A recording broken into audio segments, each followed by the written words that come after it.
Mm-hmm. Oh, right. I forgot about the thing.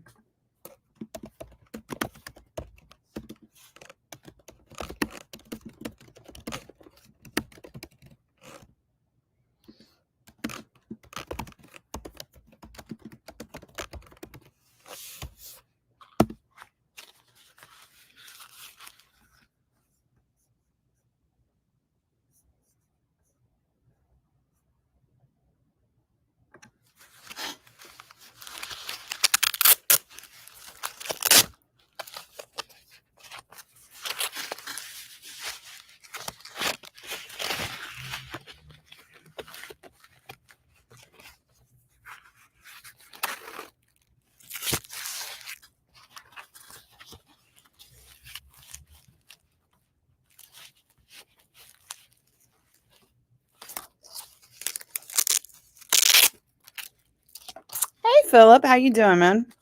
What's new, brah? Yeah, I started doing a live in the afternoons while I'm live on the air, and it's because I felt like I was neglecting y'all on Facebook. I added Facebook onto it, so you know.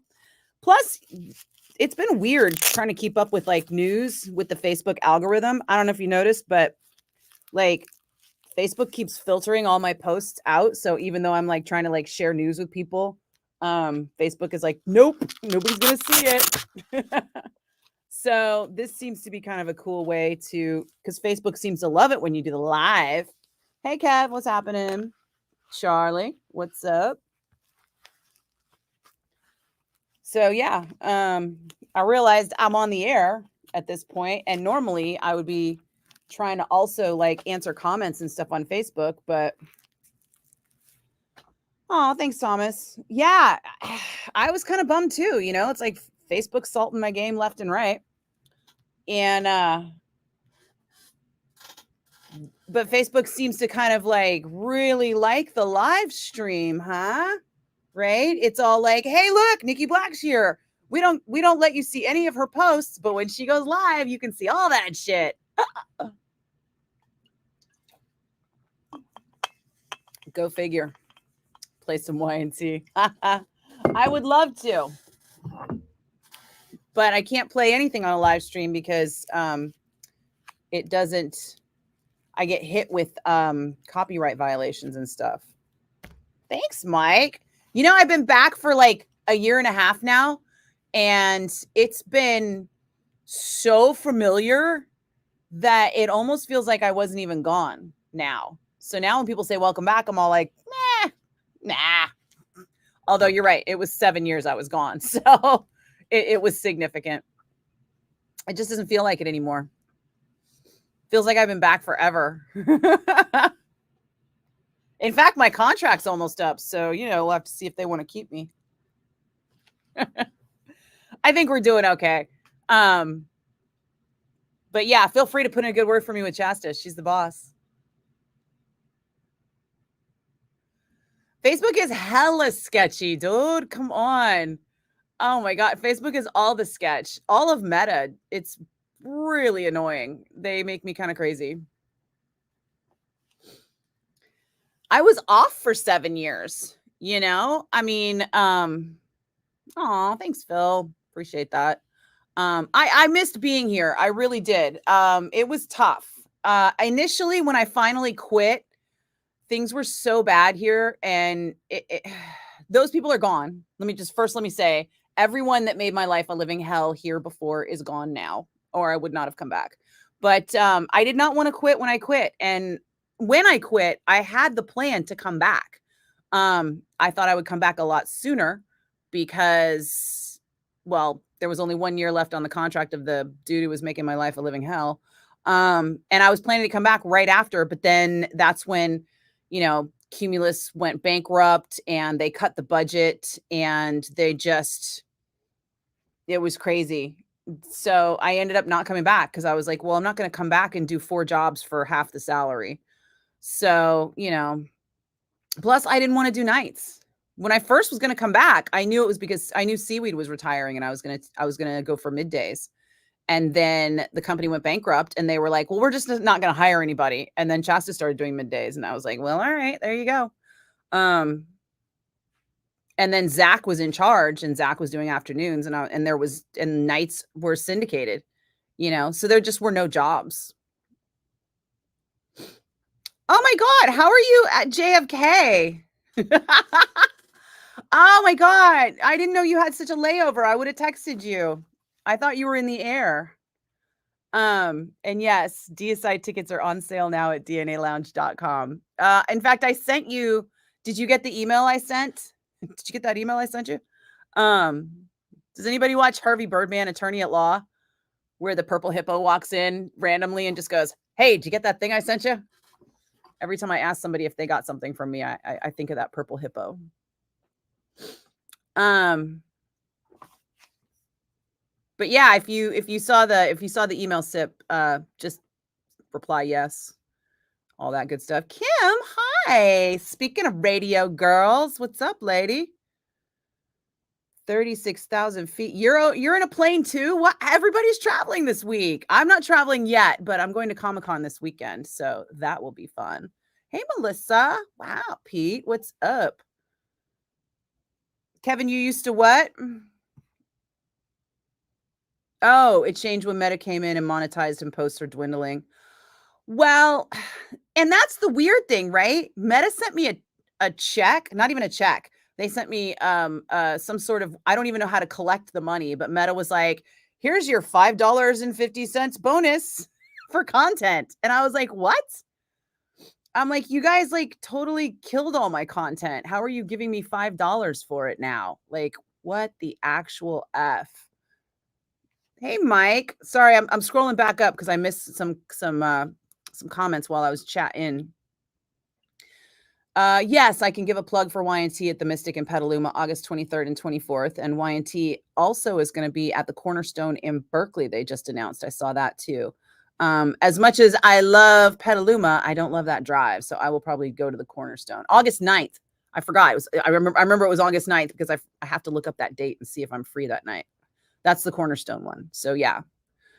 Y&T 50th anniversary tour. See them where you can, because Dave and Jill are moving to Italy, and Y&T is not going to be playing in the U.S. as much as they were, I suspect. It's easy when they're already here, but when they got to fly over, it requires a little more. Let's see. Hey, Rob. Yeah. You will all see me at some upcoming metal shows, I'm sure. I'm doing my damnedest to, hey, Fur. Do you prefer Fur or Garcia? Am I saying that right? Hi, Pete. I know, right? $5. Don't spend it all in one place. Hey, $5.50. I shouldn't discount it. Thanks for my bonus, Facebook. I did recently make bonus for ratings here at the station, and it was a little bit more than that. So I think I know who appreciates me and who doesn't. Facebook definitely does not appreciate me. Although I do appreciate you guys being here on Facebook. Because, if you just popped on, you're missing what I said earlier, which is that I just decided to add Facebook Live to the live stream that I was doing because Facebook's been filtering my posts so much that nobody's even really, I haven't been able to talk to anybody on Facebook. Nobody's seeing any of my shit, Hey, Ken. Hey, Jim. You're trying to go to Exodus already. Okay, good. Did you contacted the UC about ADA passes? Yeah, the UC has a whole ADA system in place. I think what they do is they have you buy a general admission ticket and then they take an ADA reservation. I think they do it the same way the Fillmore does it. Hey, Steve, what's up? I also do have to do some work, so don't mind me if I have to like suddenly look away and do some things here. Oh, you know what though? I got this new like prosthetic. I got a new Darth Vader arm for work, and I just realized that it does not like my ergonomic mouse. It doesn't like when I try to do a mouse thing. I'm gonna have to retrain myself. Shut. We'll see. Hey, Pootie. You're in Kansas? I didn't know that. Hey, Steve. Did I say hey already?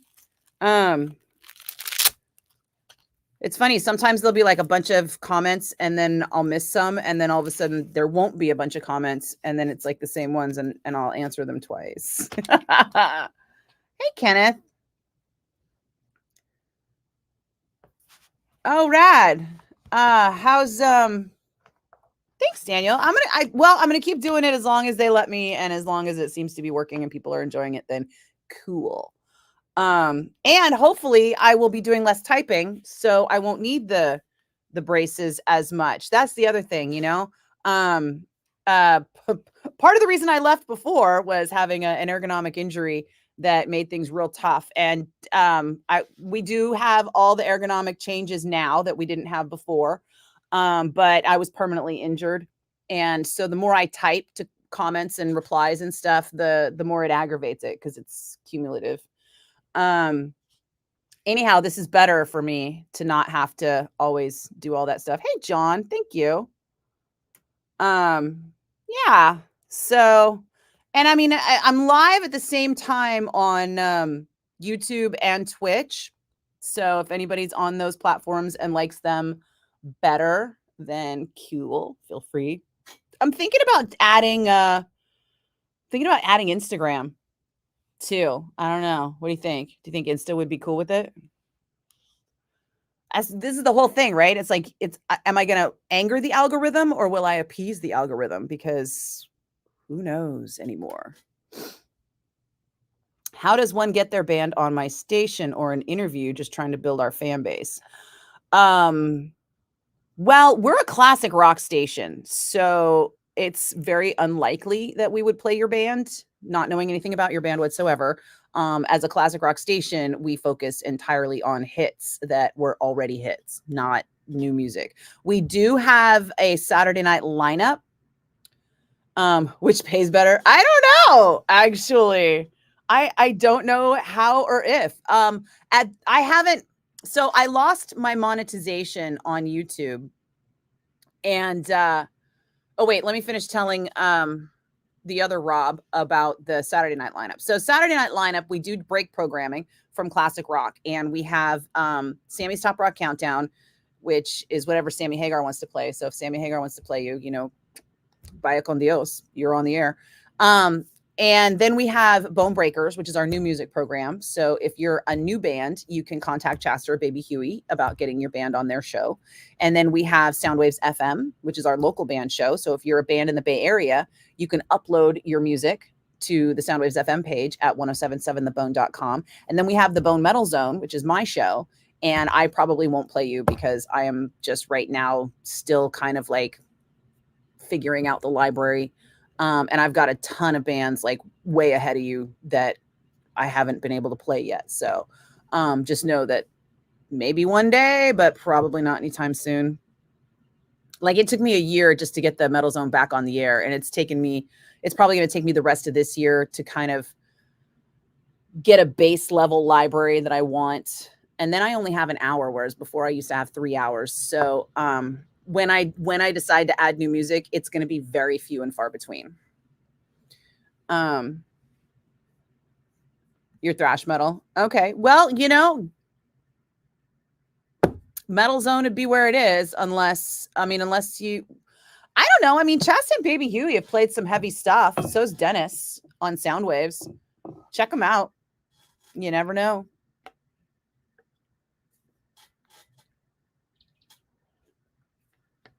They seem to be I mean, because these are each our own little shows, right? So like I am the master of the Metal Zone. I play whatever I want. The station doesn't ask me, doesn't tell me anything. They just ask me what I'm playing and I go, it's this. And it's the same thing for Bone Breakers with Chasta and Baby Huey, and it's the same thing for Soundwaves FM with Dennis. So if they like your band, regardless, they might play you. So let's see which one pays better and we can watch there. That is a very good question. At this point, YouTube took away my monetization and I am earning it back with some bullshit about how I have to have I had to have 3,000 watch hours within like a 1 year period of time, I think, in order to be allowed to have memberships.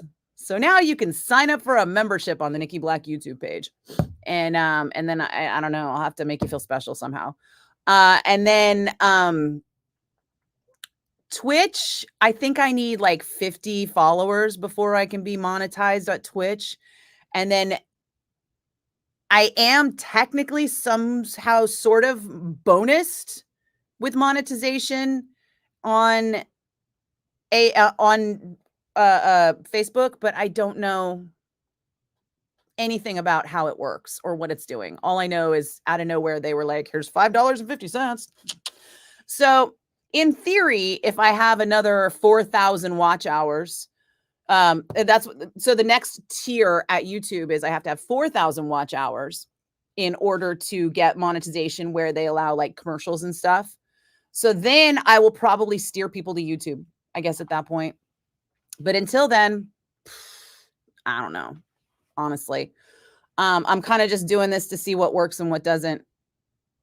And then if something looks like it's working better, I will happily tell you what it is. Oh, you're from Arizona. Oh, sorry, dude. What about KUPD? Don't they have a thing for you there? Do they not have a local show? KUPD still exists in Phoenix, right? Or are you not in Phoenix? But still, they should have some kind of something, right? Do you know Jose? Talk to Jose Mengen over at Sirius XM. He used to be on KUPD. He has a soft spot for bands from Arizona that play thrash, I would think. Thanks, Justin. Thrash is back. Thrash never went away. I mean, okay, it kind of did. But, you know, I like to say Chuck Billy resurrected thrash with the Thrash of the Titans because, goddamn, a lot came out of that show. Chuck got better. Death Angel became a band again. Forbidden became a band again. Violence eventually became a band again. Like all of those bands like popped up. You know what? Honestly, this is like a $6.50 Pink Floyd shirt that I found on sale at Lucky. But you know what's crazy is they also had a reprint of another Pink Floyd shirt at Lucky Brand that I recognized because I bought that same shirt when I saw Pink Floyd in 1994 at not 94. I'm sorry. 89. I think I bought the shirt in 89 at the Oakland Arena when I was in high school. And I still have the shirt somewhere, but I got to find it. So because they were so cheap, they were like Labor Day on sale. Not Labor Day, Memorial Day on sale. They were like $6.50. Dude, how could I not? I bought like 10 shirts because I was like, these are all great because they're like that soft material, you know? And they're cool because they're like Lucky Brand and David Bowie and stuff like that. And then I bought that shirt, even though I should still have that shirt. I kind of want to put them up next to each other and just be like, wow. The whole thing just is so surreal. Hey, Joe. Thank you. Yes. Thrash of the Titans was seminal in bringing back thrash metal. Exodus never went away, but you know, they were like one of the only bands. Exodus and Even Testament kind of took a hiatus, you know, but yeah, they never went away. They just made less music because they all got day jobs and had kids and stuff. They used to, I think they dropped it, and he tried to get a hold of Jose, had his number at one time. Jose's number is the same, as far as I know, if you had it. Obviously, I'm not giving it out, but yeah, last time I texted him, he answered, and it was the same number he gave me when he was in New York, like 10 years ago. I haven't seen him since Metallica in Phoenix, though. When we both went to that show, I ran into him there, and we said, hey. Yes, I am working on coming to Seattle for Metallica. It's really expensive. That's the hard part on that one. I was because I had to buy the hotel in advance, and I was like looking at my credit card bill, just like, fuck, dude, do I really want to go to Metallica? But now it's getting worse because I'm trying to get an interview. And if I do get the interview, I have to fly in a day early because they don't do interviews. They only do interviews on rehearsal day. So I have to fly in a day early and get another hotel for the day before and get another day off of work.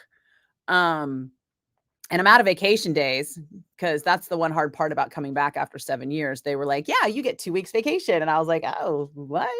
I did work here for 10 years, you know? But so we're trying to work it out to where if I can get the interview with somebody in Metallica, that I can get up to Seattle a day early, and I'll have to foot the bill for the flight and the hotel and just suck it up. It'll be worth it, right? Right? I think. I haven't interviewed anyone but Metallica. I haven't interviewed anyone but Robert Trujillo from Metallica since I came back, which means, it's been 10 years plus. It hasn't been 10 years since we talked because I was working in the concert industry and I worked all of the Metallica shows that came through town. So I've talked to everybody, but I haven't interviewed anyone. So we'll see. Maybe. I mean, they could say no still at this point, right? Because they don't have anything in the Bay Area to promote. And so they might be like, because there's a lot of demands on Metallica's attention. So they try to really minimize the guys having to do stuff without real purpose behind it. But we'll see. We'll see. Maybe, just maybe, they'll be like, oh, it's Nikki Blakk. Okay. I don't know. I don't even know if it'll get that far because, by the people making the decision are not in the band. But although they are people that know me, so maybe, I don't know. We'll see.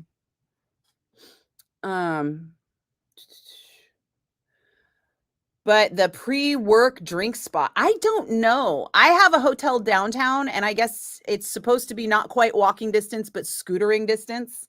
This is the advice I'm getting from my Metallica contact, is that you guys have those like LimeWire scooters or whatever downtown Seattle, and that the easiest way in and out of the park is to just scooter. Is that true? Because I've never scootered. I don't even scooter in San Francisco. Although now that I think about it, that does kind of sound cool because parking is a bitch and you just leave those scooters lying around, right? I might have to try this. You're going to try and reach out to them. That's why you're thrashed. Death Angel Testament Exodus Forbidden. Well, Rob, you live in the wrong neighborhood. Although I could see why it would be very difficult to move from Phoenix to the Bay Area on account of it's expensive here. Hey, Tracy. Oh, thank you. Oh, well, yay, check it out. Pop in and out. I'm here. Sometimes I can pop on a little early, but I do have work to do. And I do a bunch of, I get in here at like 2, and then I'm on the air from 2 to 7. So I'm trying to do the live in the in-between, maybe like a 3 to 6, maybe like a 3 to 5, honestly, because I think people will get tired of me after 2 hours. We'll see. Also, people I think are just done with the internet after 5. And then they don't come back until like 7. And that's when I'm out the door. Let's see. Thrash of the Titans. Yes. Yeah. Yeah. Was that the last time we had Bailoff? Thrash of the Titans was in 2001 and Bailoff died in 2002, huh? I saw Paul in the hospital. It was tough. It was really tough. I think everybody in the band had some real PTSD from that happening, and it was a tough time. Let's see. Oh, yeah, Rob. No, his cell. As far as I know, his cell is the same. I mean, when was the last time I texted him?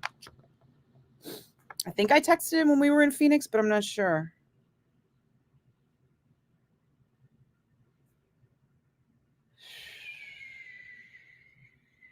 Oh, no, I didn't text him when I was in Phoenix. I just ran into him. I guess I haven't texted him since we did Fear Festival, which was a while ago. But I don't know, never hurts. Just text it and be like, hey, bro, is this still you? Because he definitely was using that number after the move from New York. I mean, I can't imagine any reason he would have to change it because you don't have to change your phone anymore. Hey, PJ, what's happening? Oh, look at you checking in time for the contest.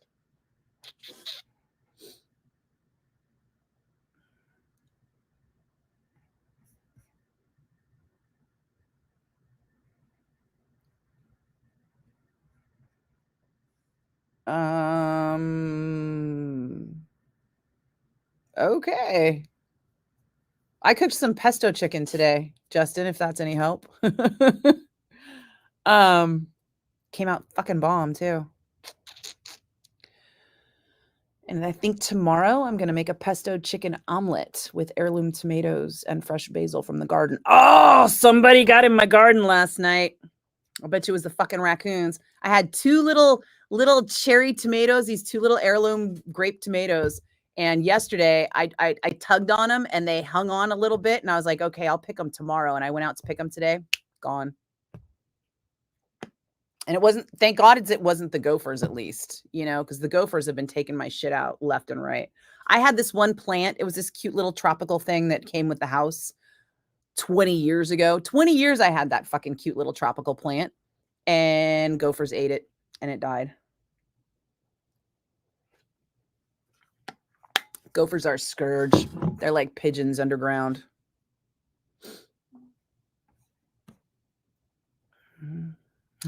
Okay, Rob. Yeah, good luck, man. Oh, where are you getting your degree at? I have a bachelor's in audio engineering. Technically, it's in broadcast electronic communication arts, but the emphasis was in audio engineering, and I did have to like record bands and mix and master them for the, what do you call it, final.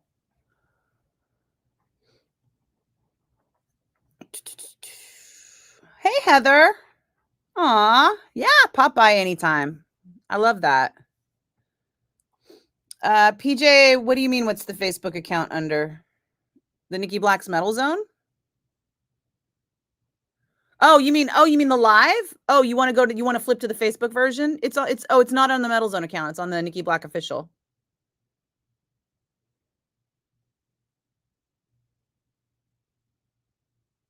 Oh, hey. Well, I am live on my show. I mean, I'm at the station.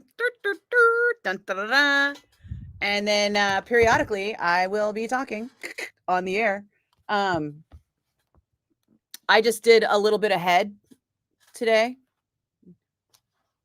before I hopped on here. So I am live both.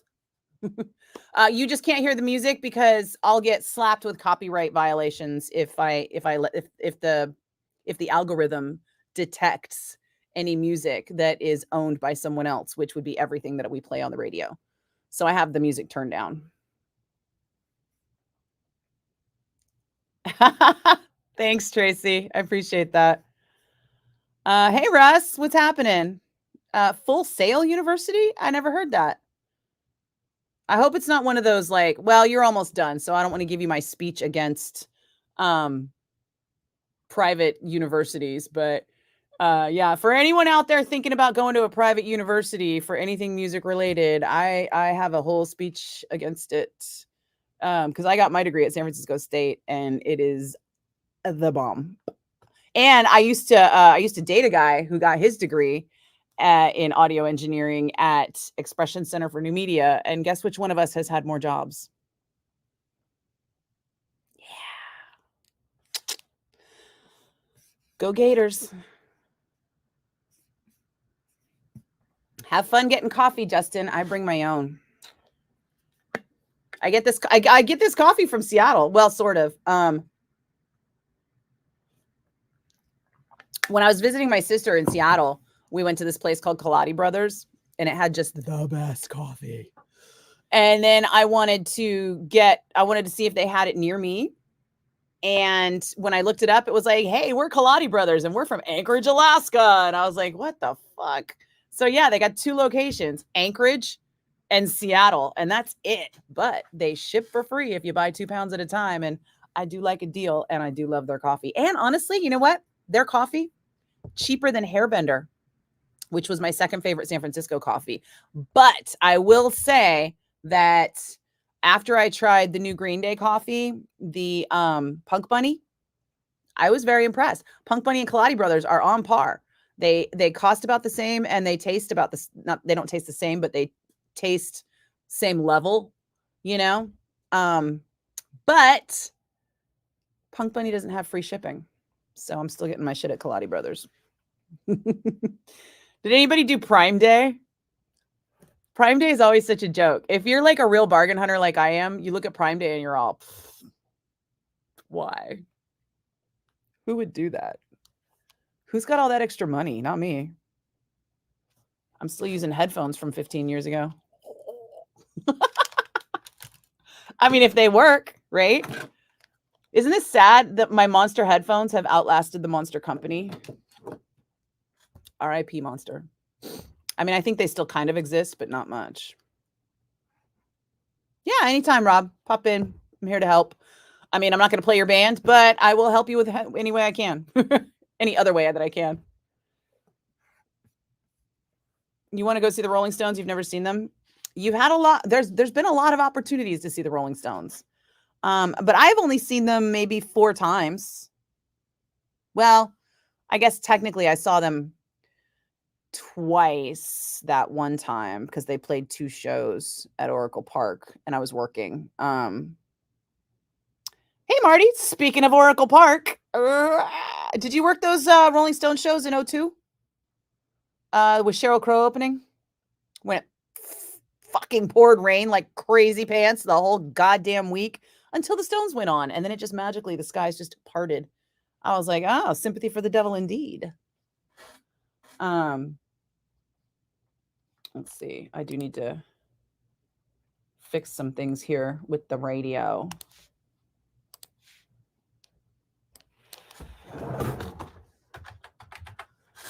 Can't forget 420 Floyd again. Although I did, the one time I forgot it, it wasn't sponsored. So, phew. Oh, you started in 2008.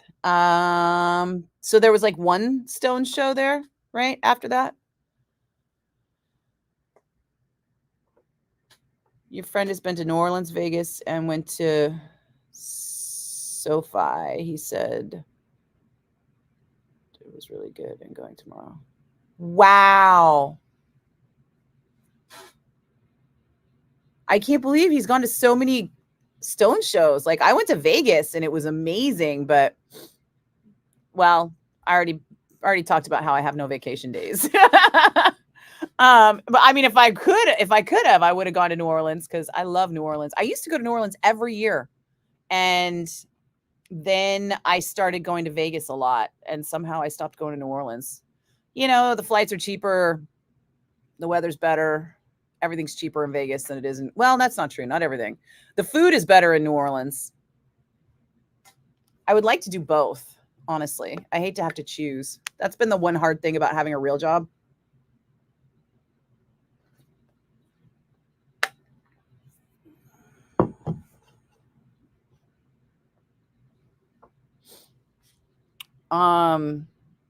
I don't know what you mean by 911. Were you like a 911 operator? Is that what you're saying?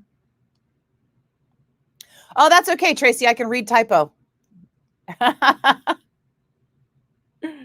I figured it out. Your code did not fool me. Let's see. Okay, I need to. Oh, not that one. No, hold on. I need that one to go there. And then I'm going to need that one there. It's only Tuesday. It totally feels like Thursday. I feel like I've been at work all week.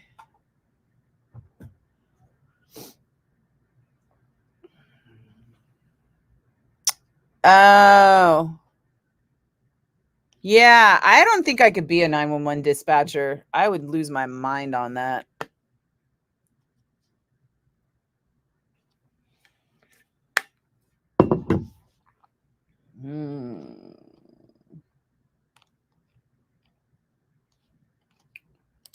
All right. Do I have a Pink Floyd song already? I do not. I have a lot of Aerosmith today. A lot.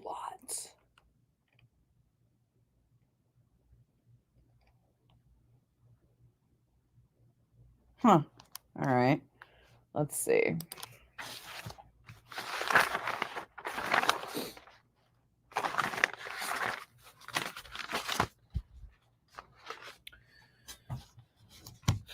It's been a minute since I played Time, hasn't it? Spoiler alert, 420 Floyd song is going to be Time.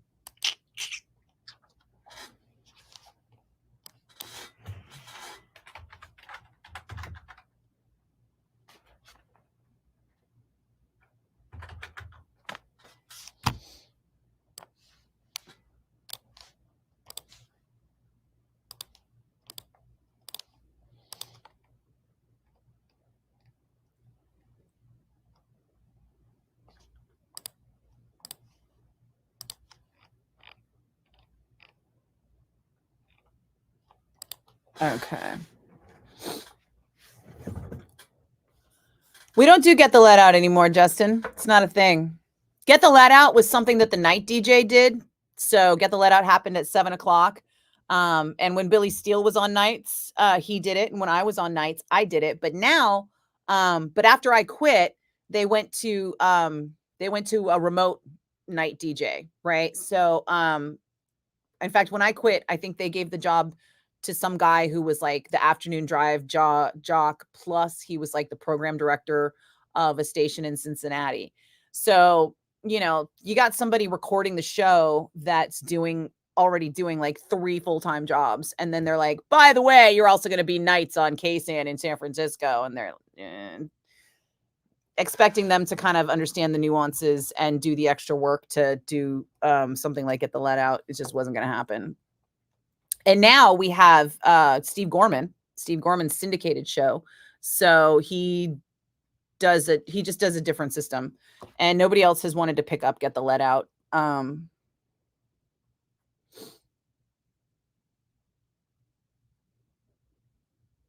Yeah, I miss Billy too.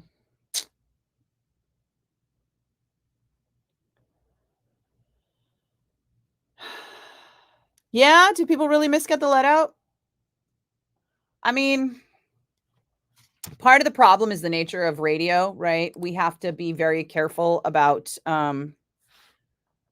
upsetting the herd ratings wise, and we get all these different we get all these different reports and studies that say that, people get bored easily. But then we also get studies that people enjoy long songs. I mean, I can tell you I'm playing Stairway to Heaven soon. Unless I already played it. Did I already play it? I don't think I did. Oh, wait. No, I did already play it. Sorry. Whoops.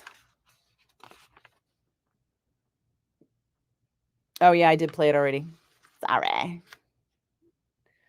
I knew it was coming.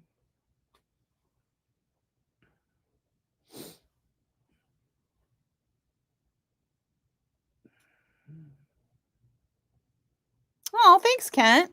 I'm happy to be back on the air. It's been a pretty great ride, Like I was saying earlier, all the bad people are gone and all the good people are still here. So I've been back for 18 months now, and honestly, every day that I'm back feels like a day I wasn't gone. So even though I was gone for 7 years, it just doesn't feel like it anymore. It feels like I was gone for like a minute.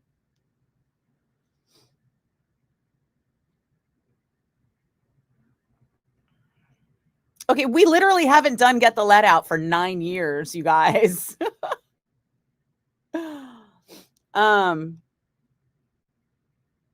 You just texted Jose and he, of course, I told you. Yeah, tell him I said hey. Maybe I'll see him in Seattle if he goes. I wonder if there's something I think he's yeah. Yeah, he and I will probably be at Aftershock at the same time. So I'll see him and Melissa at Aftershock, hopefully. Unless he does do Metallica in Seattle, and then I'll see him there. That's Labor Day weekend, and then Aftershock is October. And yeah. I don't have any plans to go to LA. Well, I mean, I'll be in San Diego, but I don't think he's ever in San Diego. Well, cool. Glad I could help. That's what I'm here for, man. um, Thanks, Tracy. I appreciate that. I mean, I did not know you guys felt so strongly about Get the Let Out. So, I'll talk to Chasta, see if there's a way we can. Oh yeah, it's literally been 9 years, girl. 100%. 9 fucking years. Because I quit in 2015. Yeah. I quit April Fool's Day 2015. I gave notice on the Ides of March for April Fool's Day in 2015. And that way I knew I would never forget it. So that was the end of Get the Let Out. That was the end of the Metal Zone too. Our piece of shit program director canceled both of them. And then he didn't hire Jaeger to do my job. He cut the budget so that he could afford to bring Zach Tyler out here. Or Dominic Zaccanini, whatever you call Zach these days. But yeah, that was some bullshit. Right? 2015 was 19 years ago. I mean, 9 years ago, excuse me. Yeah. So it was 9 years ago that we did Get the Let Out last. More than 9 now, because that was April. Aftershock Slayer Day is after your birthday. Aw. Well, you know where I stand. I've said it a million times. Aftershock, as much as I have had a good time at that festival in the past, it has also been a fucking nightmare. And I feel like Danny Wimmer's just made it so big that it's literally affecting the whole concert market around Northern California. Between the radius clauses and the booking, the fact that he's just getting everybody and putting them all in one spot in 4 fucking days. I mean, imagine that, right? There's almost no metal shows coming through the Bay Area for the next couple of months. And then in the fall, we're going to start seeing smaller tours come through again. But all the big summer tours, we're missing them. Hang on a second.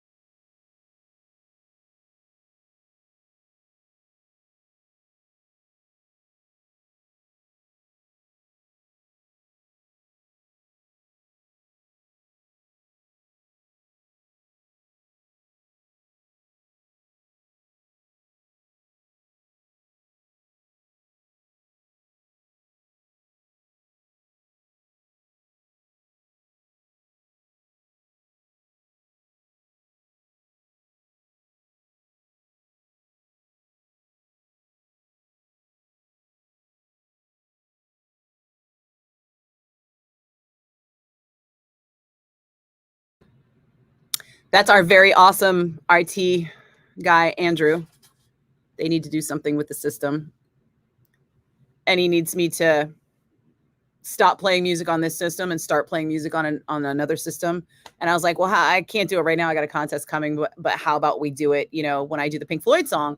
And he's like, yeah. And I go, it's a long one, so we'll have plenty of time. And he's like, yeah, which one is it? And I'm like, Time. And he's like, of course it is. And he goes, around what time are you going to play Time? And I was like, 4:20, of course. And he was like, obviously. And I was like, yeah.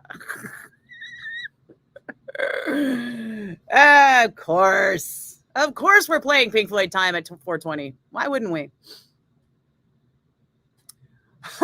Tracy, I read that for a quick second and I thought it said you kissed Jaeger at that time too. And I was like, oh girl, what? Just kidding. You kept on Zach's ass and he would never call you back. Oh, don't get me wrong. Zach and I are friends. Zach is actually the guy who gave Gary Schoenwetter at KSJO my demo when I was on the air in Modesto. So, I'm not mad at Zach. It wasn't Zach who did this. Zach was always good to me. It was Zach's boss who was the cocksucker. Hi, it's Simone. Hello.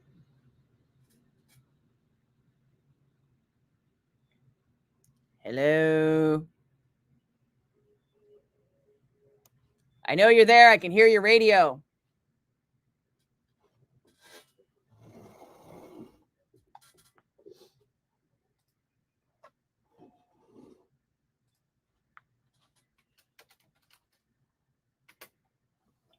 Hello? Last chance.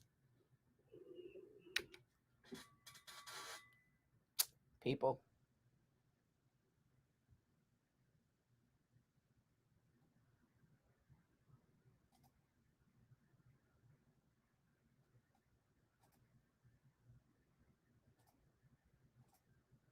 Okay. It's because they know there's a contest coming. What? We got Double Trouble Hobson's in the house? Yeah, I mean, okay, to go back to the Jaeger thing, I don't want to talk out of turn because Jaeger's story is Jaeger's story to tell, but there is absolutely zero reason why Jaeger should not have been given my job when I quit. And the piece of shit that was in charge had other plans for the station. Hey, what's up? You want me to mute? No. I'm just gonna cross something off tomorrow's live. Okay. During your show. All right. Just know that you are on the live stream. People can see you and hear you. Okay. That's what I was saying. Do you want me to mute? No. No. Okay. All right. Anyhow, that dude had other plans for the station. He hated everyone except for Lamont and Tonelli, and he wanted to rebuild the station from the ground up. And in the process, he practically killed the station. Ratings took a shit. And then he got canned, but he didn't get canned for another year until after I quit. So, yeah. And then Jaeger was like over it. He was like, you know what? I've been on this station for 8 years. I was on Live 105 before that. You're telling me I'm not good enough to pick up the night shift? Go fuck yourselves. He went and became a teacher. So good for him. That's what happens when you treat people like shit, right? Last year when Aftershock and Power Trip were the same weekend. Yeah, well, this year you got Aftershock and Mayhem the same weekend. So yeah, all of it, you know. So many shows would have come through here on the summer, but they're not because everybody's on Aftershock. All those tours that would have come through here where you could have picked and chosen the bands you wanted to see, and you know, it would have cost you more tickets, but would it in the long run? Because you'd be getting headline sets from the bands you wanted to see instead of 4 days of bands you don't want to see. And you know, it's a hassle. It pisses me off, you know. I mean, on the one hand, I get it. It's a big fun festival, but on the other hand, it's out of control. You hope I meet or interview the Japanese female metal band Love Bites when they're in San Francisco in September? Yeah, I can already tell you no. Nope. Nothing against them. I don't know them. I don't have that kind of time, especially in September. September is jam-packed.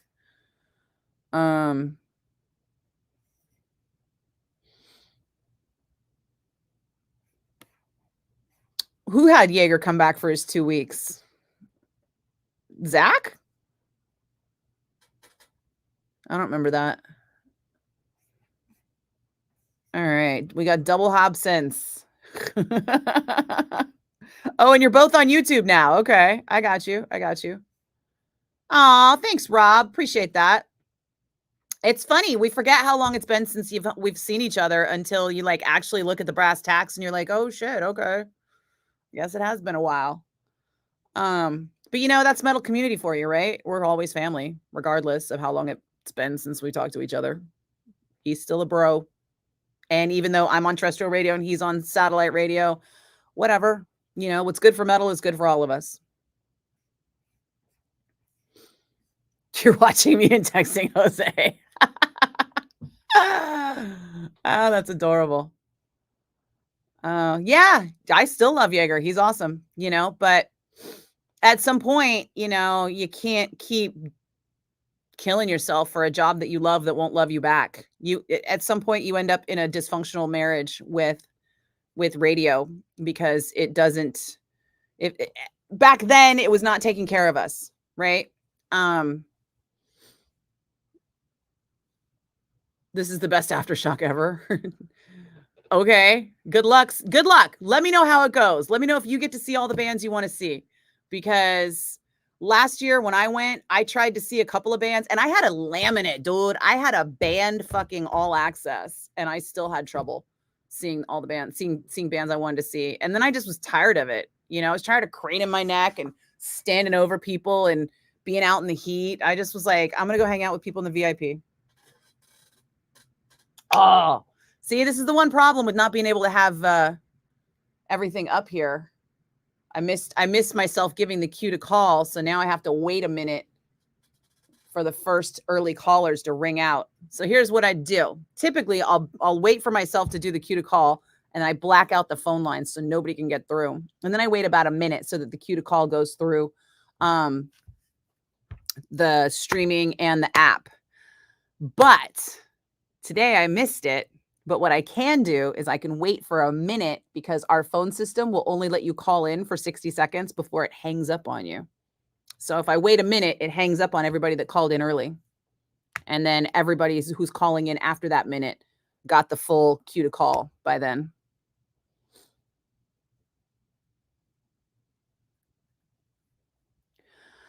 Well, I think Jaeger quit and gave 2 weeks notice and they let him work through the 2 weeks notice. I don't know if that's a great thing or not, you know.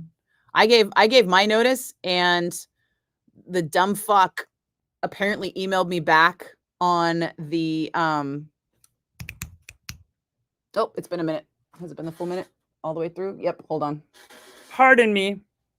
Is PJ here? Hi, it's the bone, your caller 1. Hi, it's the bone, your caller 2. Hi, it's the bone, your caller 3. Hi, it's the bone, your caller 4. Hi, it's the bone, your caller 5. Hi, it's the bone, your caller 6. Hi, it's the bone, your caller 7. Hi, it's the bone, your caller 8. Hi, it's the bone, your caller 9. Sorry, dude. That was close.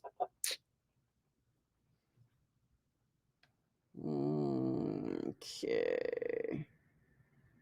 Let's see. Hi, it's the bone. Who's this? This is Greg. Hey, Greg. How are you doing today? I'm good. Did I win? I don't know, Greg. Have you won anything from the bone in the last 30 days? No, I have not. What's your last name? Sumner, Sumner. Okay.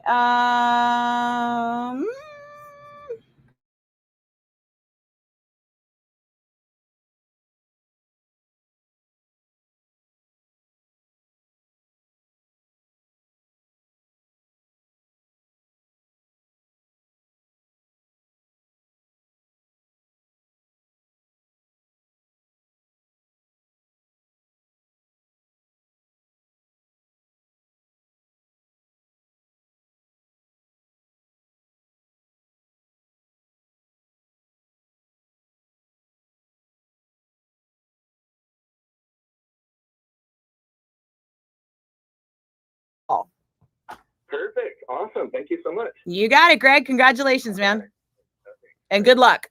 Cheers. All right. There we go.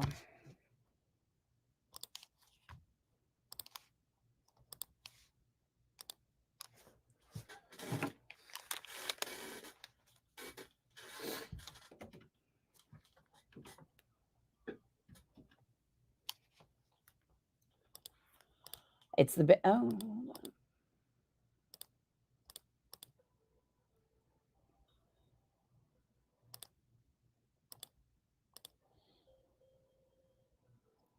It's the Bay Area's own Faith No More on the Rock of the Bay. I'm Nikki Blakk, and you still have 3 chances a day to qualify to see the Smashing Pumpkins in Las Vegas on 107.7 The Bone. Your next opportunity to qualify is in the 7 a.m. hour, and then again in the 11 o'clock hour, and last but not least, in the 3 p.m. hour. Every day this week, your chance to go to Vegas to see the Smashing Pumpkins.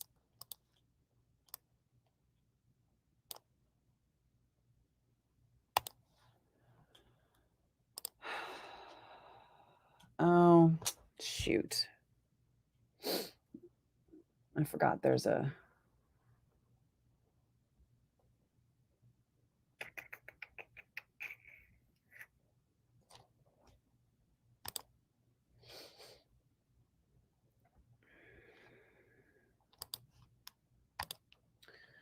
forgot I got a sponsor with that, which is going to throw things off.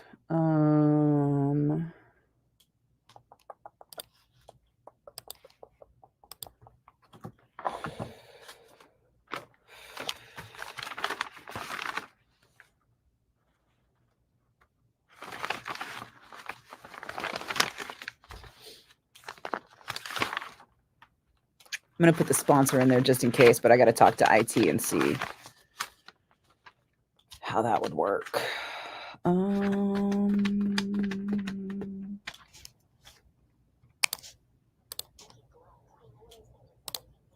Year 420 Floyd is sponsored by UA Local 38, Plumbers and Pipe Fitters Union in San Francisco, Marin, Sonoma, Mendocino, and Lake counties. Learn more at ualocal38.org.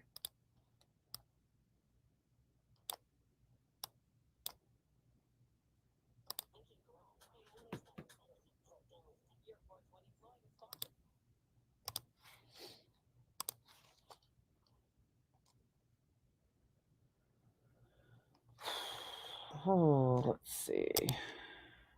Maybe we do it with the Loverboy song instead. And then...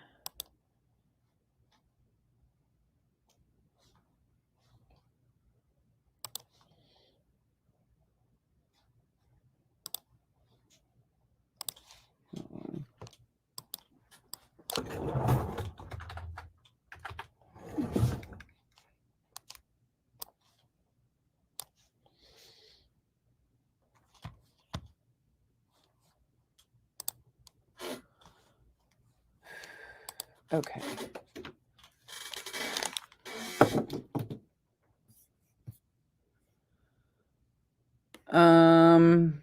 It's not a SAC thing. I mean, I used to work in SAC. It's not like I hate SAC. It's just, it's already a pain in the ass to get to that festival. And then, you know, it's the booking, right? Sorry.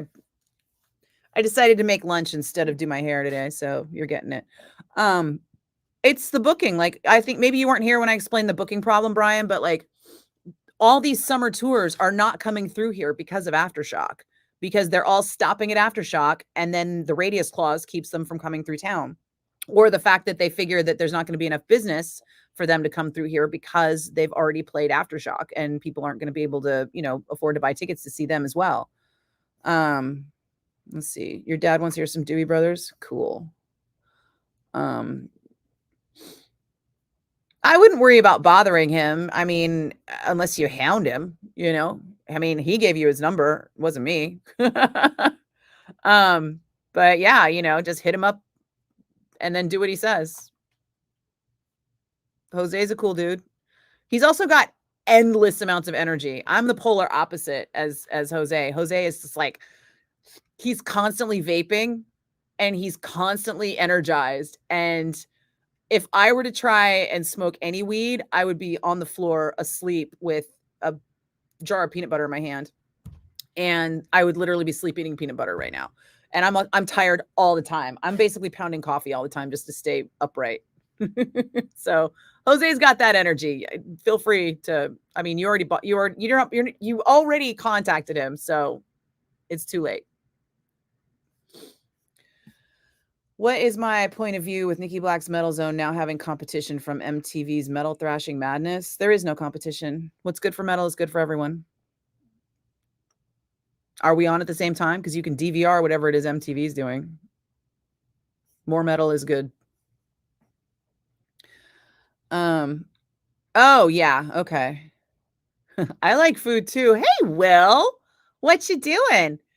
We had a Death Angel question here earlier. Well, was that you, Rob Matthews? That was like, so we got this guy here who's in a thrash band, and we were talking about how Thrash of the Titans, you know, I was like, hey, I think Thrash of the Titans, you know, resurrected Bay Area thrash, which, you know, some bands like Exodus had never stopped, but, you know, a lot of bands were revived, including Death Angel. Sip has already plugged Deicide, but I don't think you're on that one, right? As DJ Bleeding Priest, I think. I have got to talk to IT here real quick. So let me just figure out what I was going to do there. Oh, yeah.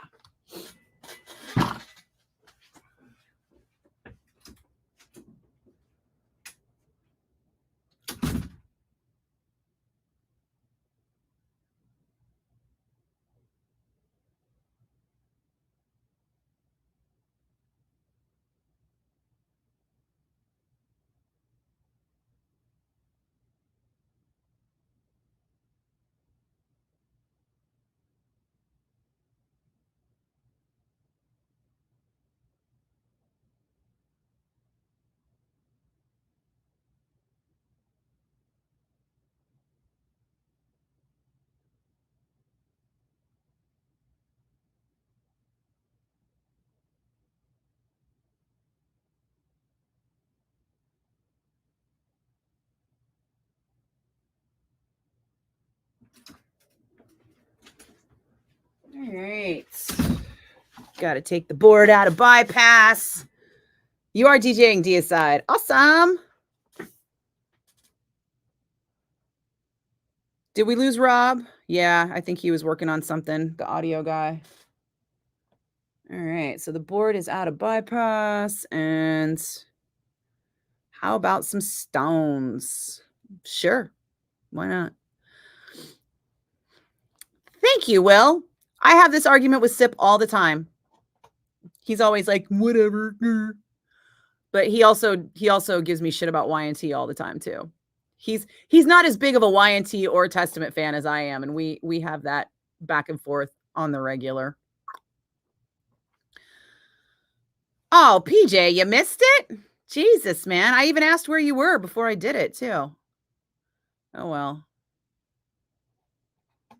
You can't hear?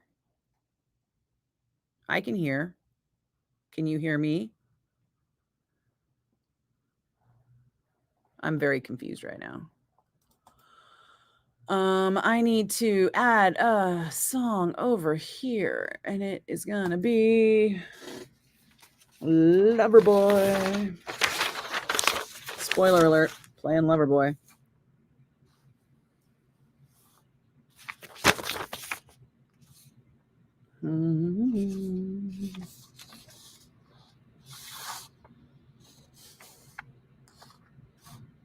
Oh, there it is.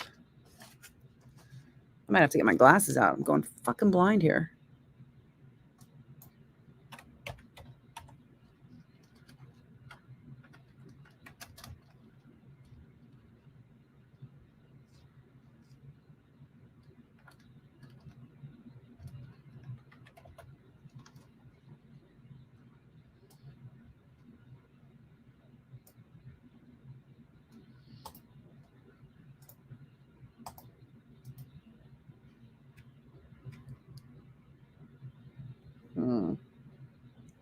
Oh, shoot. What time is it? What time is it in Minnesota? I got to text Gorman.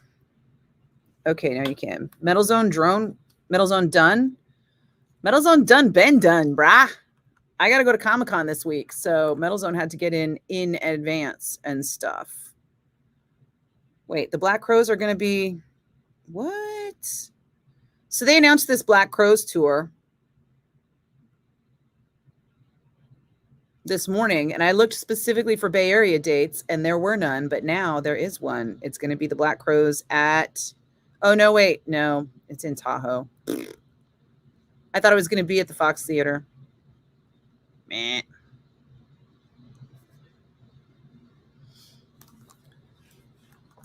Oh, but that's what I was doing. I was texting Gorman on account of... we sort of have a podcast.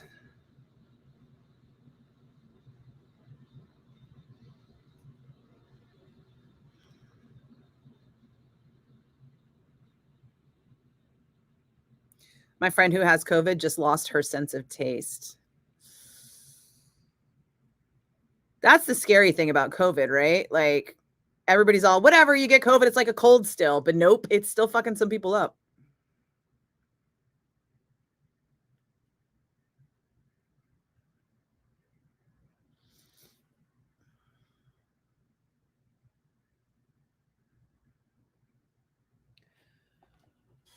All right. Properties. I'm going to make this one fuchsia. No. Lime. There we go. Oh. I guess that was all lime. Well, whatever. Fuck it. Yeah, no, I got all excited on the Black Crows, but they're playing Tahoe. Yeah, it's a weird routing too. It's like they play Tahoe and then San Francisco and then Sacramento and then LA. It's like a back and forth thing that they're doing.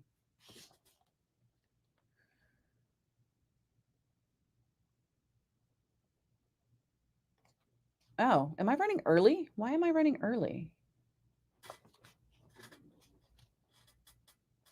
Oh, no, that's not early.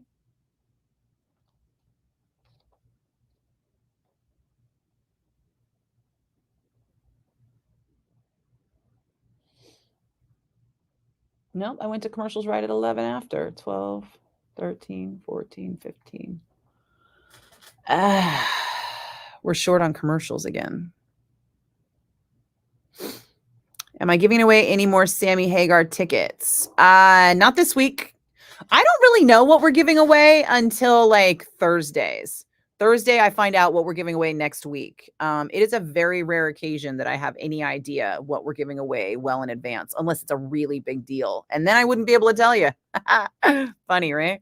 Yeah. Hey, Stevie, welcome back. What's happening?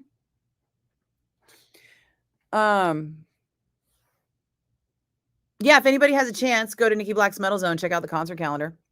That's the thing I got to do, PJ. I got to do the concert calendar because there's hardly any shows that I've been able to find for the next week, for this weekend. And I got to go over the list again and see if I can spot anything metal that's like happening in the clubs. Well, shit. I told him it was going to be 25 after, and it's not really. It's going to be like 23 after.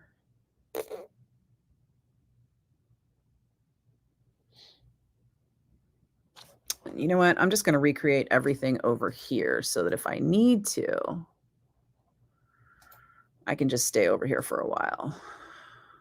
Sorry, this is a thing that never happens ever, but they're going to do like a restart on the main system. So I have to go onto the backup system, and it's a thing.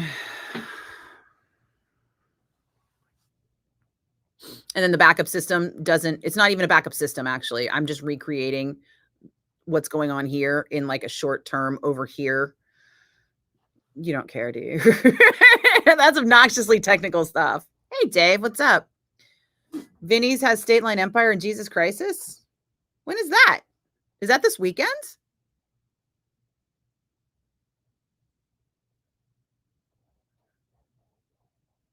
Seriously? That's this weekend, dude?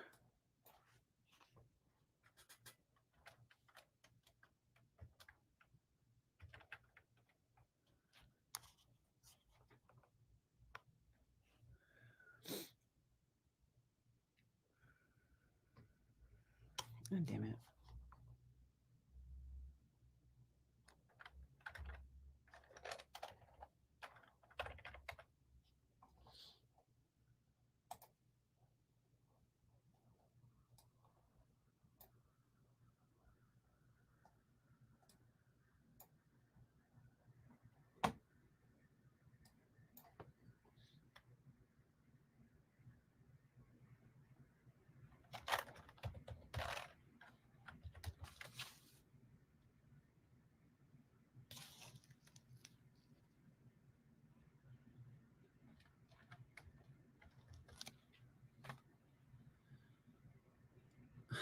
What?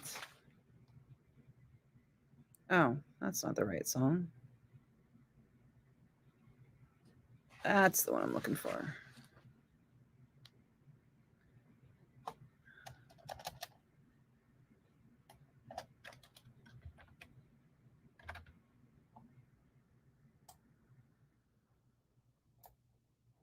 Okay, there we go. It is weird to be sitting in this studio without the music playing, although I get used to it because I have to do a lot of different stuff. And whenever I turn the microphone on, whenever I'm going to actually like go on air, I switch the board from music to non-music anyway. And then sometimes I forget to switch it back and I'm just busy like talking or doing stuff. And I don't even notice that I'm not listening to the station. And then sometimes I'm listening to the station, but I've heard the songs so many times that I just tune them out. That's why when somebody was like, oh, play, like we were talking about Get the Lead Out earlier. And I was like, oh, I got Stairway to Heaven coming up. And then I was like, oh, no, I don't. I already played it because I think I've heard it so many times that I kind of tuned it out. Whoops-a-daisy. Let's try white. There you go. That looks good. Okay.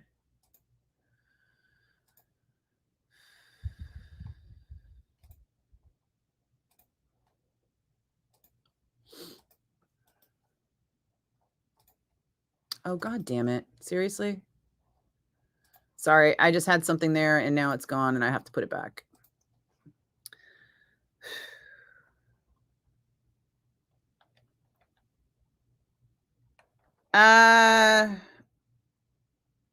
On Saturday, huh?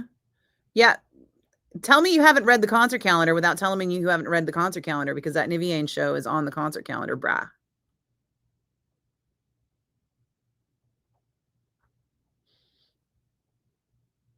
I wonder if the State Line Empire show is, though. I don't think it is. That one might be a new one. Oh, there we go. Let me put that back up here.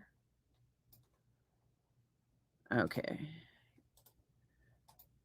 Yeah, having to like reboot the system or pop off the main line happens like 3 times a year. So congrats.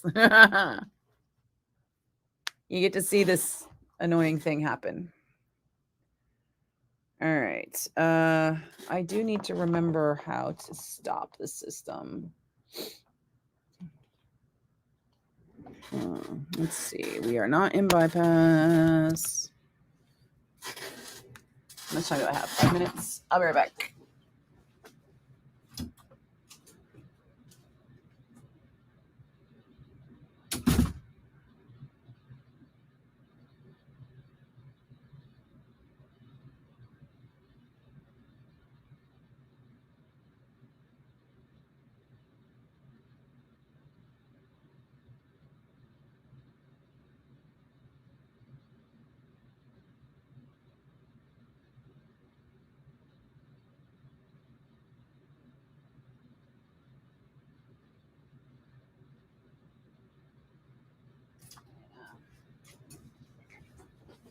I'm gonna mute you guys and park you over here so that we can do some technical shite. BRB. Okay. Where are we at? So we're here. You want to stop the time, right? And then I've got turn loose, and so after time. So after the element after time.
All right. Sorry about that. We had to do a thing and I had to have the music up the whole time and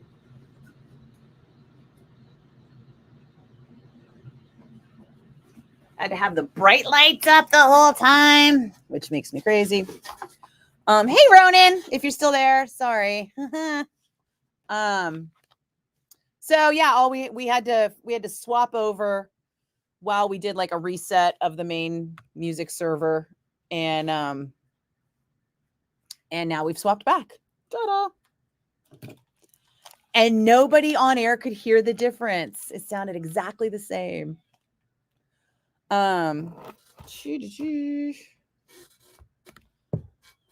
Aaron.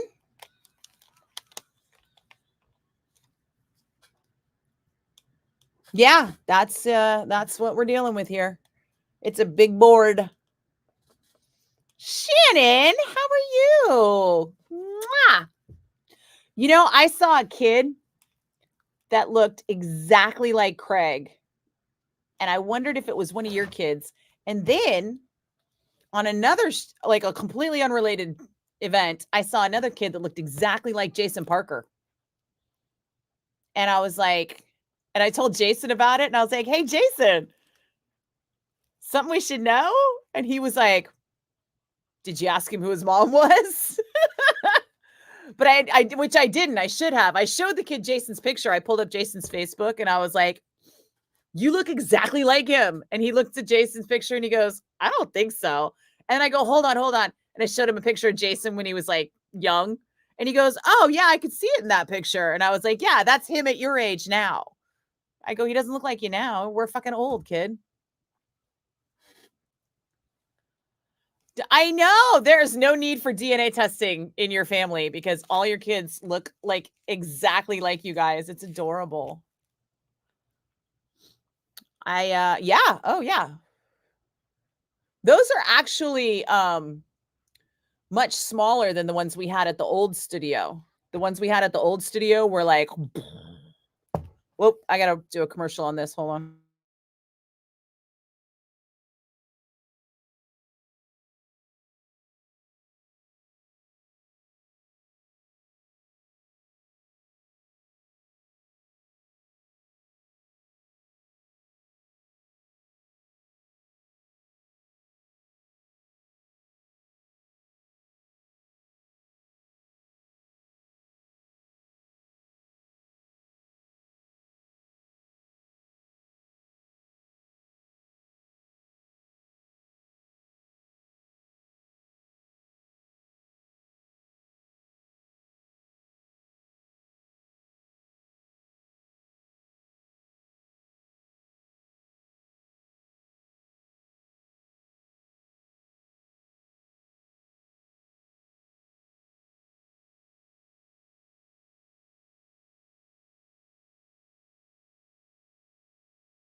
I got to make sure I can hear the music, but you can't because of copyright violations.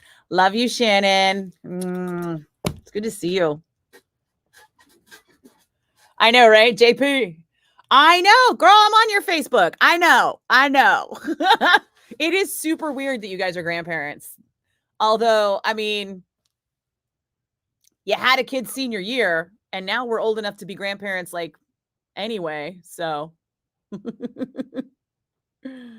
Wait, no, it wasn't senior year, was it? It was like a year or two after. I think Heather and I were at Solano. I remember coming to visit you on Tulip Drive when you were in the Prego overalls, the Preg overalls. Squeeze Craig for me. I miss you guys.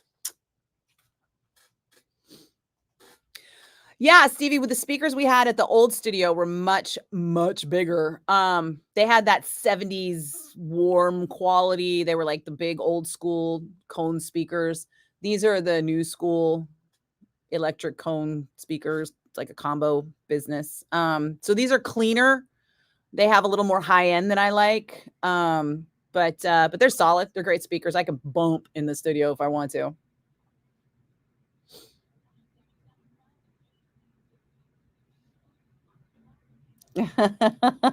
It's funny. I have some speakers that I've been carrying around since the 80s that I need to set up at the house. And somebody gave me a record player and I was like, great. I finally got everything set up. And I pull out the record player and it doesn't have speaker wire on it. It's got a fucking what's the old TV one? It's basically, it's got a USB and it's got an RJ, not an RJ, brain. But anyway, the connectors are wrong. So I would have to put it into a receiver.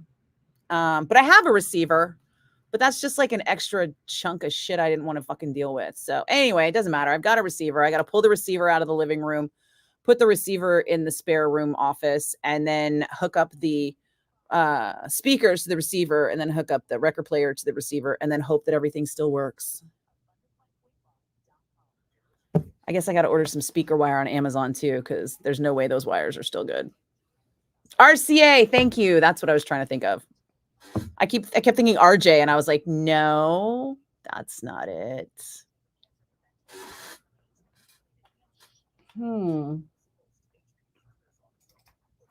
Well, I guess we're gonna have to give away the Pat Benatar next hour on account of we had to do that little swapperoo. Huh.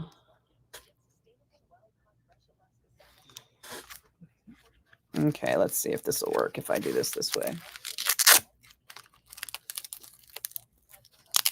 I'm trying out this new thing, but it turns out I don't have enough mobility in it to do the mouse.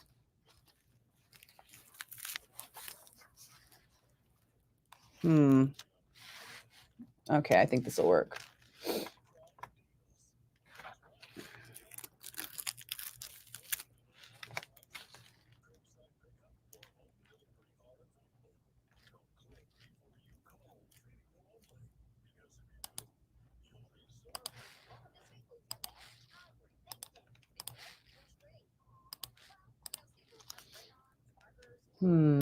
Oh, that's perfect. Okay.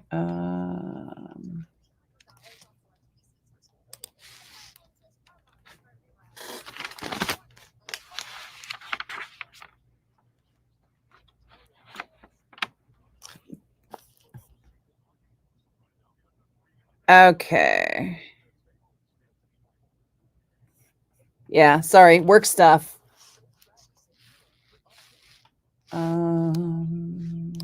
Nope.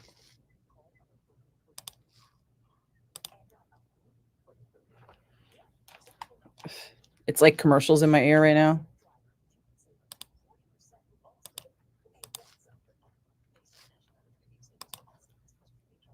Okay.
Weird. We just had a commercial that said this report is sponsored by Audible. And I'm like, what report?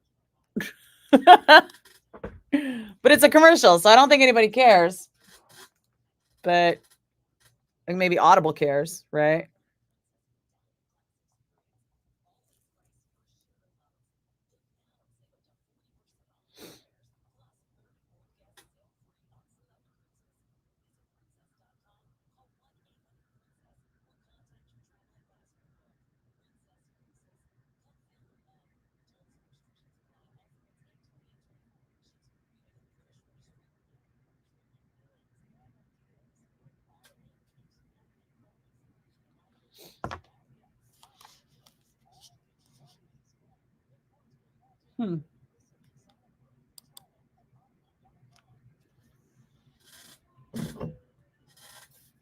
Kick out the jams, motherfuckers.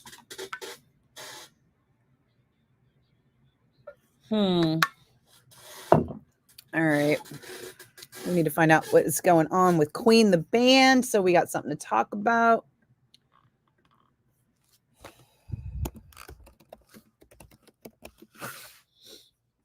Is there anything new?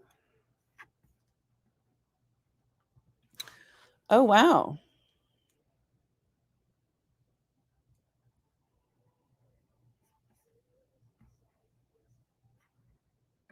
Sony's taken over already?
"1077 The Bone and Whitesnake with Here I Go Again." I'm Nikki Blakk, and we are looking at a new era of Queen music. Sony is taking over after spending more than $1 billion to buy the band's whole catalog, except for what Disney owns, that apparently there's like a little glitch in that for outside the US. And recently, Brian May, Roger Taylor, and John Deacon were removed as directors of Queen Productions Limited. And it feels real now, folks.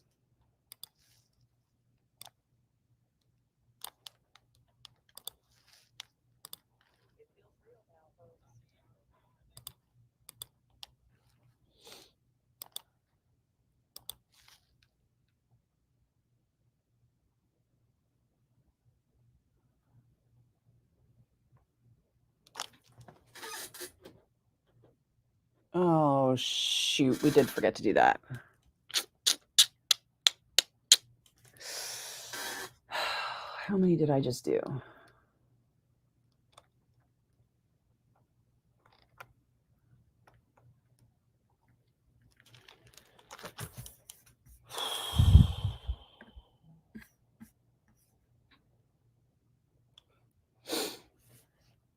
Yeah, no, that was a mistake.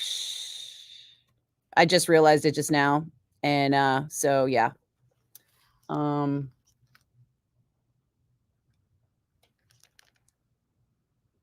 Sometimes things go wrong. Basically, here's what happened, right? Yeah. I just did it, and then I realized it was a problem. It was too late for me to change it after that. So here's what happened. Am I using my laptop to stream, or do I have a streaming I'm just using my laptop right now. I mean, maybe someday I'll have some kind of pro setup, but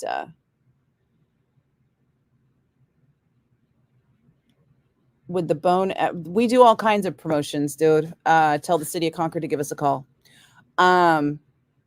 So here's what happened, right? In order to take us off the main, here's somebody complaining about it now. Watch. Hi, it's Bone. Hi, I'm listening to the radio right now. I know. I fixed it. Thank you, though. Okay, I just want to let you guys know. Okay. Yep, appreciate it. Bye. So here's what happened. When we went off the main and onto the secondary, I had to push a button over here that made everything I do on the board go out on the air. When we went from here back to here, I forgot to push that button again. So everything I did here went out live over the air, which is not how I usually run the station. I usually run the station through a series of delays. Like I do everything through this board and then it goes into the main and then the main processes it and it goes out to everybody else. So when we went to live, everything was live and I forgot to bypass it. But now it is bypassed and it won't happen again. So sorry. Well, if you call fucking up exciting, we are exciting. We are very exciting. But yeah, that was whoops. Yeah. The irony is I was just in here talking about how like there's this little bit at the end of an Alice Cooper song that like we really should fade out of, but the way that the parent company has the music files sent to us, we can't fade out of it. And I was like, I know it's a small thing, but it goes out over the air like that. And that bugs me that we do that. And then I was like, went and fucked up like a solid 2 minutes of radio.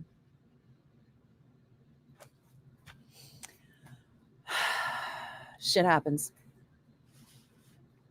The important thing is that the commercials aired when the commercials were supposed to air. What you heard was me recording the commercial, and then you heard the commercial actually air when it was supposed to air. And then you heard me recording the break about Queen, and then you heard the commercial and then you heard me talking about Queen when it was supposed to air. It's a thing.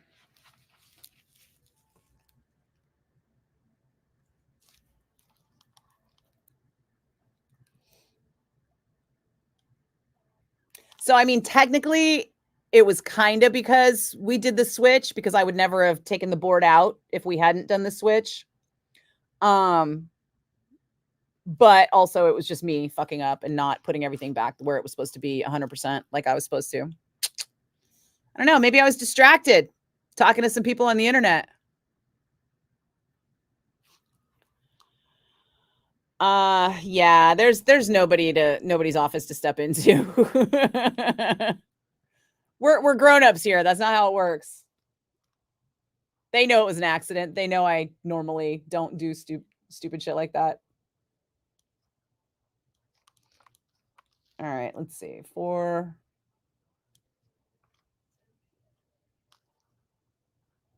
right here.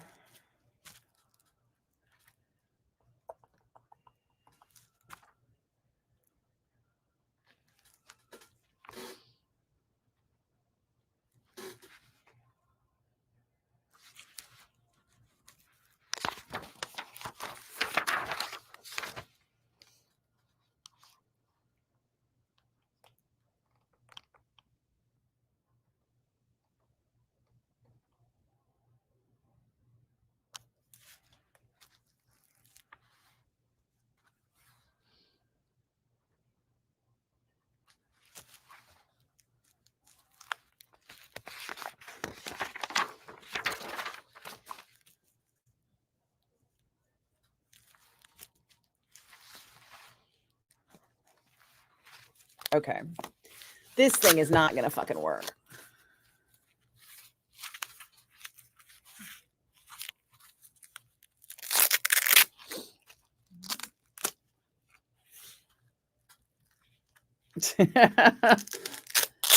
You know, if it was that kind of company where everybody was looking to blame everybody every time something went a little bit sideways, I would not work here.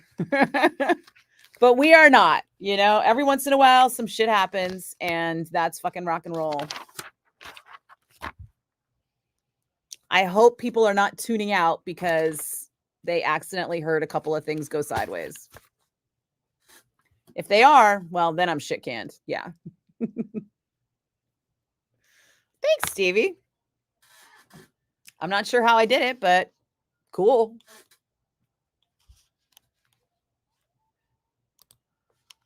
All right, let's see.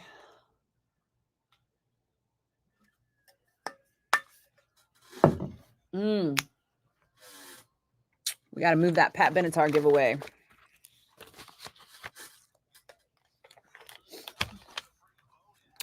Wonder where my boss is. Usually she texts me by now.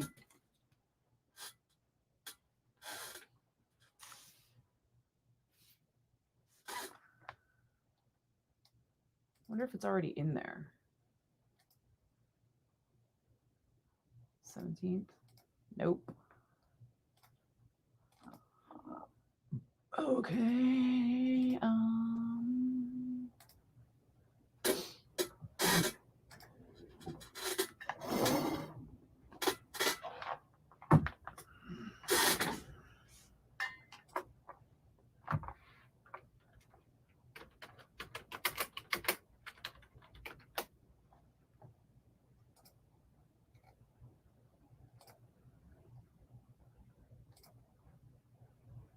When you do fuck up, people love to tell you about it. They love to figure you just don't know it's happening. And it's like, yeah, no, we got it. We got it. Thanks.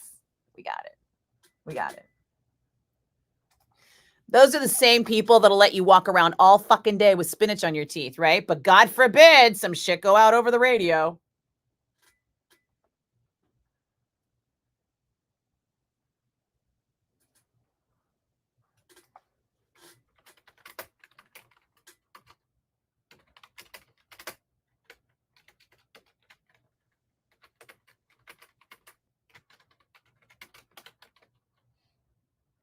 Oh, this is a fun one. So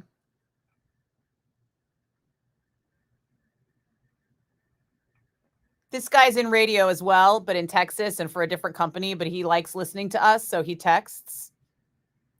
And he was asking me about the 49ers. Where was it? He thought the Niners were going to get rid of Brandon Ayuk. And I said trade him. I think he could go. I'm not mad. And he's like, and he said I would get rid of Debo first. And I was like, agree to disagree, man. Morale means more to this team and in this locker room. And he's like, oh, trust me, I love Debo. He's one of the few Niners I like, but it's going to be hard to pay two receivers big money with all the big salaries on the team already in the next couple of years. You have to pay Brock Purdy top market money. We'll see what happens. And I was like, the 49ers got deep pockets when they want to, you know? And he's like, so do the Cowboys, but they're stupid and don't want to pay. And then today he pops in with, I guess you were right about Brandon Ayuk. I need to know who your sources are so I can use them for our station. And I'm like, bruh, my sources are me. I started out at KMBR in sports radio. Just because I'm a girl doesn't mean I don't know shit about sports. Just saying. Sorry. As a chick, it happens constantly, so you're like a little hypersensitive to it.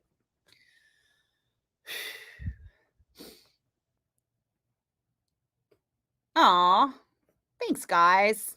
Appreciate it. I know I fucked up. I will admit it. I'm not the person who can't admit when they fucked up. I am the person who can't apologize for it, though. No, just kidding. Sometimes I can. Sometimes I can apologize. It depends.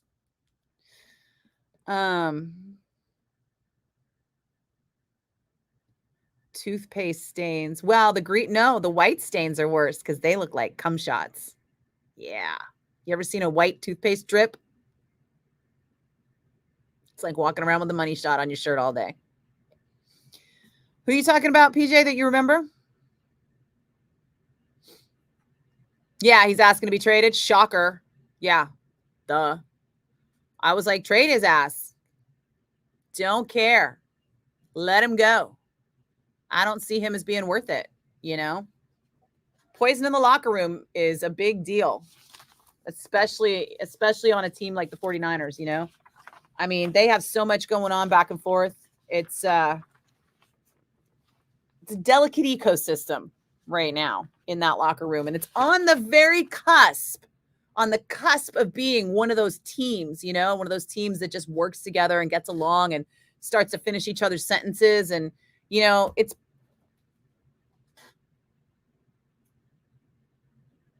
it's the fucking, what's his name? Damn it, brain fog. The Apple TV show about the soccer team, the football coach that comes into coaches for the soccer team. Ted Lasso. It's the Ted Lasso effect, okay? So the San Francisco 49ers are on the cusp of the Ted Lasso effect all through the locker room, you know? That winning vibe, that winning effect, that team camaraderie, like all of that. When you have that coalesce in the locker room, a team like that can start to like communicate in a way that overcomes a lot of obstacles. You know, maybe your guy's not the fastest or has the best aim or whatever, but like if you've got that like camaraderie and that teamwork, everyone just elevates on the team. Everyone elevates to the top level of that team. And I think that the 49ers are just that fucking close to having it. I mean, we were really good last year. And I think the only difference is that Kansas City had a couple of years ahead of the 49ers on that, you know? I mean, Jesus, Brock Purdy, so fucking new, right? I mean, the guy needs to get a couple full seasons under his belt. Anyway, that's what I think. They need to move back to San Francisco. Build out at Candlestick Point again. I mean, you're not wrong. I am not a fan of Levi. Never have been. I will say that Levi's Stadium has a very nice press lounge. It is large and it is well stocked. And they have a candy bar there, a bar of candies where you can go and get a little plate of Swedish fish, which I kind of love. And then honestly, the press lounge, it's like concert catering. It's like higher end concert catering in the press lounge. I'm very impressed with that. However, that doesn't have to be in San Francisco. I mean, in Santa Clara. It could be up here.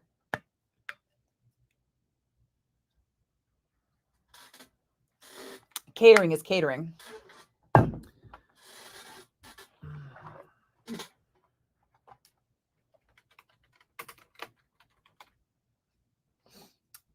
So I tell him I started out in, this is a fun story.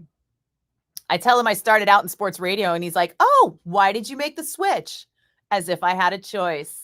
Glass ceiling, brother. That's why.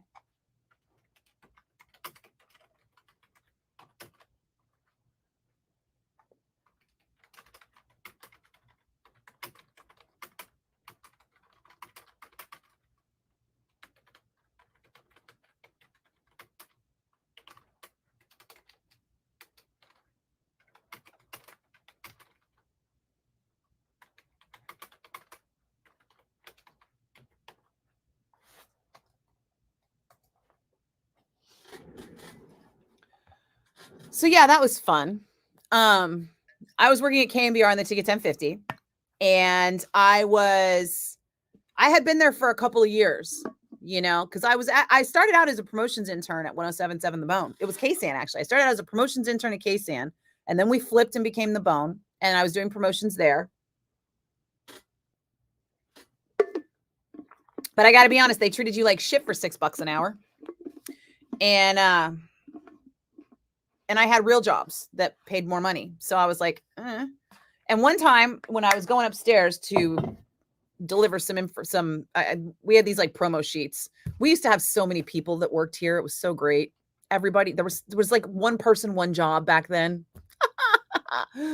But anyway, I was the intern that brought up some promotional sheets, which now somebody sends out via email and we all print on our own. But back then I had to print them up and I had to put them in a binder in the studio for all the jocks. And so I was bringing them up to Steven Seaweed, and there was a sign in the KMBR bullpen that said, "Hey, interns, want to make $1 more an hour?" And I was like, "Yes, sir. I would like to make $1 more an hour. How does that work?" And he goes, "Well, you have to love sports." And I was like, "Okay." And he goes, "Do you love sports?" And I was like, "Well, I love Bay Area sports teams." And he goes, "Okay." And I forget what it was, but I had to kind of like drop some names or something. You know, like one of my favorite things to do is like, I still remember the lineup from the first Giants game I went to for the most part. And I think I dropped that. And he was like, "Okay. And if my boss asks, you love sports." And I was like, "Not a problem." So he hired me to be a call screener, board op, and production assistant at KMBR. And then I kind of actually made my own job at Ticket 1050 because Bob France was doing really well in Afternoon Drive at that time. Remember when the Ticket 1050 was like the Raiders station and KMBR was like the Niners station? So I would be cutting sound from whatever game was happening for KMBR. And then I would run downstairs where Bob France was just like dying because nobody was answering the phones. He had like one guy to run the board. And then that guy was trying to answer the phones and run the board with all of the stuff that he needed. And so I would go down there and I would just get all his calls up real quick and put them on hold for him so that at least the board op, all he had to do is be like, "Okay, we've got John in Phoenix," or whatever, you know, "We've got Jeff in Petaluma." So I would answer all the calls real quick and put them all up on the board. And then I'd run back upstairs and go back to cutting sound for the game, check for highlights. And then Bob like called and was like, "Hi." And he left it. I remember him leaving the message on Bob Agnew's machine. "Hey, she's basically already doing the job. And I would really love it if I had my own call screener for my show because my show is blowing up and my show, you know, needs another person." So then I got the gig, call screener 2 to 6, Monday through Friday. Regular gigs like that were hard to get. Like you would basically be scheduled Monday from 6 to 11 p.m. And that would be your only day that week. They'd be like, "Yeah, no, we got plenty of you guys. So fuck off. You get 5 hours this week." So for me to be able to get 5 hours a day, 5 days a week was a big deal. And then I did that for I don't know how long. And I was still utilized in other areas at KMBR and Ticket 1050. And then Paulie Mack took over the night shift and he needed a producer. And he and I had hit it off as friends through 1077 The Bone. I think this was before he was working at The Bone though. And but we were just friends because we were all in the same building. We all liked the same stuff. And he liked concerts and I worked at the Fillmore and he was like, "Hey, can you get me tickets?" And I was like, "No." And so Paulie's doing the night shift and I'm like, "I would love to be your producer." And at that point, it had been like a year plus and we'd had all these different people come and go, right? They either got promoted somewhere else or they got jobs somewhere else. And I was like the longest person. That was the person who'd been there the longest and hadn't been promoted to a producership or gone somewhere else to get another job. And so I was like, "Why don't I get the Paulie Mack producership? I'm next in line." And they were like, "Oh yeah, well, you know, we're going to let everybody have a fair shot at the job." And I was like, "The fuck? Oh, now we're giving people fair shots at the job?" Because it was by seniority for a long time. And they were like, and then they gave the job to this guy who had been here, I don't know, like a full 6 months less than I had. Right. And then that guy turned out to be kind of a kook. So he like disappeared and they were like, "Hey, can you fill in?" So I'm sitting there filling in for the job as Paulie Mack's producer. And Paulie asks if I can be his actual producer since I'm already doing the job. And then they say no. And they end up hiring someone who doesn't even work for the company. Like they brought someone in from outside the company on the recommendation of somebody else in the company. And this guy was not coming in with like oodles of experience or anything, you know, and here I am literally doing the job and they brought in someone else after they passed me over like a bunch for a lot of things. Like that's why I didn't fucking get a career in sports radio. because fucking sexism.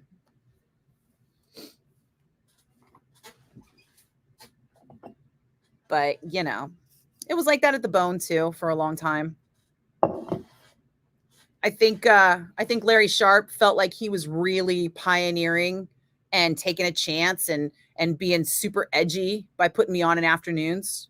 And I'm grateful that he did, you know, I really am. But also he hired me at the same amount of money that the night jock was making. So, and I remember when he offered me the money, I was like, wait, what? First he goes, I'm so thrilled to be able to offer you the afternoon drive position. And I was like, what? Oh my God, this is amazing. Thank you so much. And he goes, and it's going to be paying you X. And I was like, did I hear you right? And he goes, yeah, isn't that great? And I was like, is it? And he was like, that's not a good number for you. And I was like, well, I go, that's like, I don't know, $25,000 below market rate. I go, that's the same amount of money you're paying the guy who does nights, you know?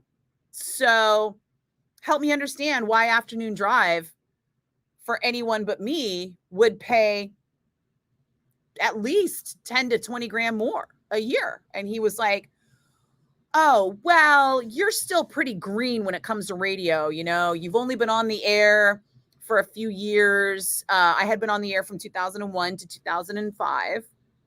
This was 2006. So I had been on the air since 2001. And in 2006, he's like, well, you're still pretty green. And I was like, am I? I've done middays in Modesto. I've done nights in Santa Rosa. I've done nights in San Jose. I've done, you know, weekends for you for the last year. And he goes, yeah, but you know, you've never done an afternoon drive. And he's like, it's a really different scene. It's a marquee slot. There's a lot of importance attached to it. And I was like, yeah, that's why the pay is supposed to be more. And he goes, well, I'll tell you what, we'll revisit the issue in 90 days. He goes, if I think your performance is what I'm expecting out of you, then in 90 days, we'll revisit the salary issue.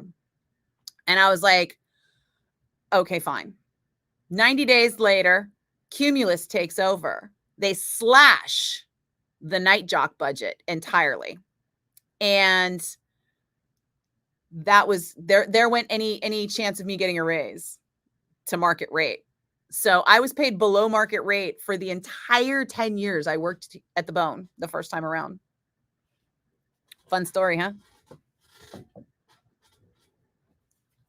That happened.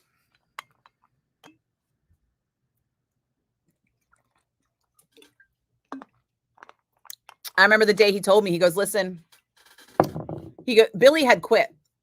Billy Steele had quit. And so he was looking to replace Billy Steele. And we were about to offer Todd Pine the job. And I think he was hoping to do some shenanigans with paying Todd Pine less and flipping that extra budget to me. But then that budget disappeared. Cumulus came in and fired a shit ton of people because that's what radio corporations do. They come in, they buy a company, they fire a bunch of people, they take back that budget, and they use it to pay out their shareholders, pay off their debts, and in essence, kill jobs. And yeah, so that's what happened. And he goes, I'm going to do the best I can to take care of you at your yearly review. And I was like, huh. I go, you know, this is bullshit, right? And he goes, yeah, it is. It is. And then a year goes by, and in my review, he goes, well, I can offer you 3%. What? He goes, yeah. He goes, they're capping raises at 3%. I talked to a lawyer. I talked to an agent, and everybody was like, yeah, Cumulus is trying to break the agent market. So they don't give a shit if you've got an agent.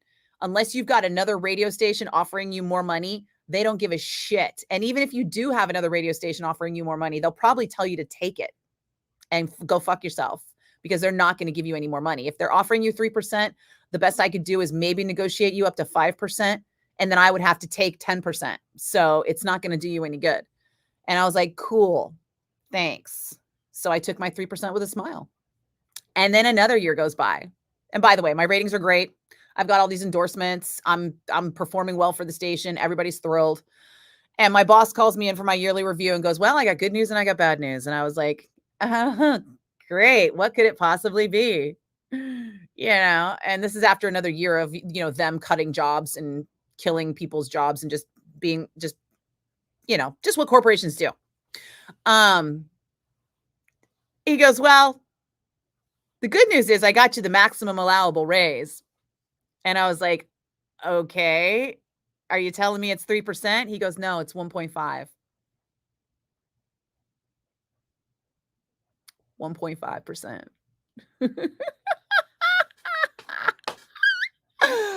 Okay. Seriously? And then they cut his job and he was gone. So the next year, it's like recession time. And college football, I don't give a shit about college football, dude. I'm pro sports all the way. So then anyway, the recession comes and we hit a raise freeze because the corporation is struggling.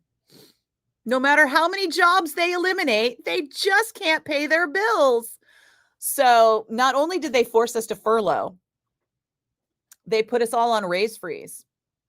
And the only way to negotiate out of the raise freeze was to get a contract, but they refused to give me a contract the whole time. So there's that. I know. Nobody wants to hear the dirt, do they? Hey, Dan, welcome back. I know people care about college football, but I don't understand why, right? I mean, I guess I get it. Like if you live in Alabama and you don't have any pro teams, but you got a really good college team, it makes sense. Okay. If you live in Texas where football is everything, vaya con Dios, I get it. But I'm not even getting to that right now. But I went to San Francisco State and we didn't have a football team. And that was 20 years ago. So why would I care about college football? I mean, I get that it's like the breeding ground for pro, but I'm not so obsessed with pro football that I need to watch these guys before they get there. I don't have a fantasy football team. I don't need to that. And yes, I did hear that Jack Black canceled the rest of their concert tour because Kyle Gass made a birthday wish. And what his birthday wish was not to miss Trump next time. And then he blew out the candles, which was clearly hilarious and inappropriate. And they were in Australia, which BT dubs, if you're not familiar with Australian politics, and why would you be? But Australia has a very right-wing prime minister. So the guy in charge of Australia is a big Trump fan. So the minute that happened, they faced huge backlash from the Australian government. This is the thing that we say. This is what free speech really means. Okay. When we say you have the freedom of speech in America, it means you have the freedom to say whatever the hell you want on stage, even if you're saying something abhorrent, and not to have the president of the country or the prime minister, is he prime minister? I think he's prime minister in Australia, and not to have the prime minister threaten to pull your ability to work in that country because of what you said. That can't happen in America because we have the Constitution and we have free speech, and you are allowed to say whatever you want without government reprisal. And that was government reprisal. And the two of them, it sounds like it scared the shit out of them because both of them were like, we're super sorry, canceling everything. I mean, I think that they were truly, truly and deathly afraid. I think they were afraid of a violent backlash because death threats come from people who criticize Trump publicly. To people who criticize Trump publicly, sorry. There's been a lot of online abuse, a lot of threats. I think that they were afraid of all of that.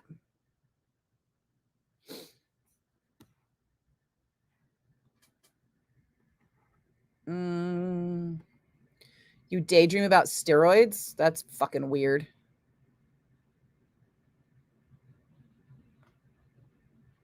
I'm not into fantasy football at all. I can't watch it. It's not a thing. It seems like homework. Fantasy sports is like giving yourself homework about something that's fun. Like, it's fun to just watch football and hang out and drink beers and eat food and hang out with your friends and watch the game and go for the team. And then you want to like attach homework to it, like fantasy football. I don't understand. College football is better than pro football? No, it's not.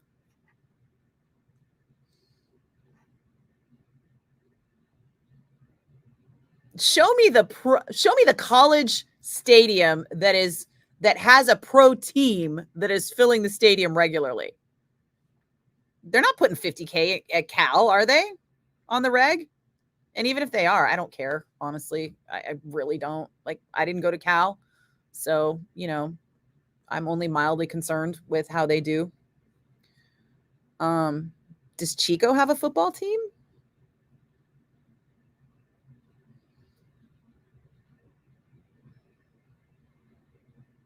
Yeah, no, nobody was recruiting anybody. The only women who were getting ahead in sports radio when I was in sports radio were women who had athletic careers, and I did not.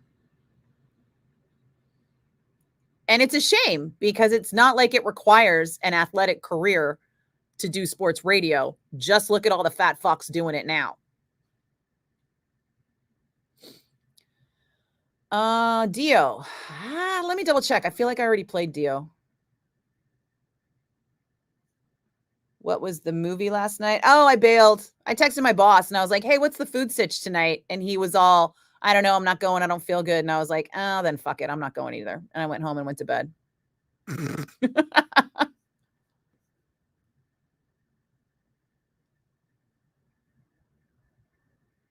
Davis. Yeah, Davis doesn't have a pro team, do they? There's no Sacramento Kings.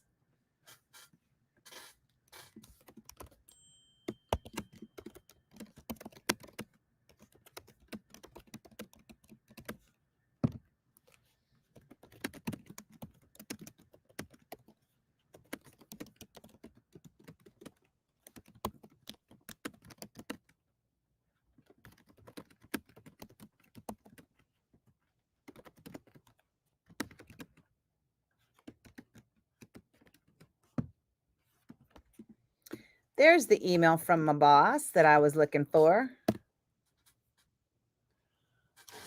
Okay. I don't think there's any news, is there?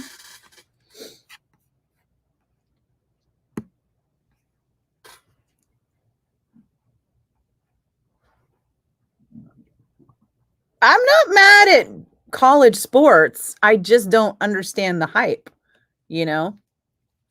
It just doesn't interest me because I haven't been in college for 20 years. And when I was in college, my college didn't have a football team. So I don't get it. It doesn't do anything for me.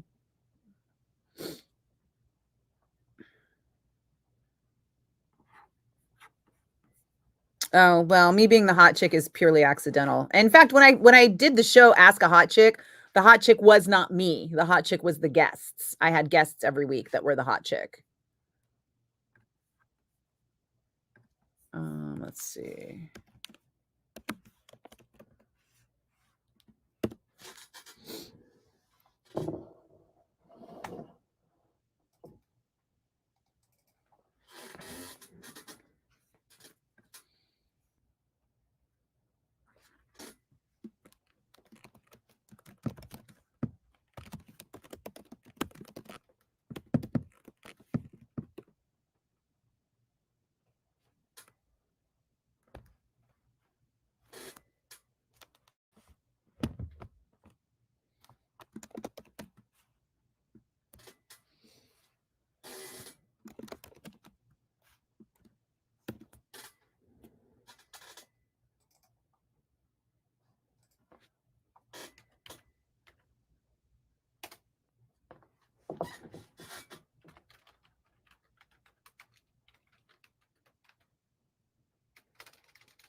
Oh.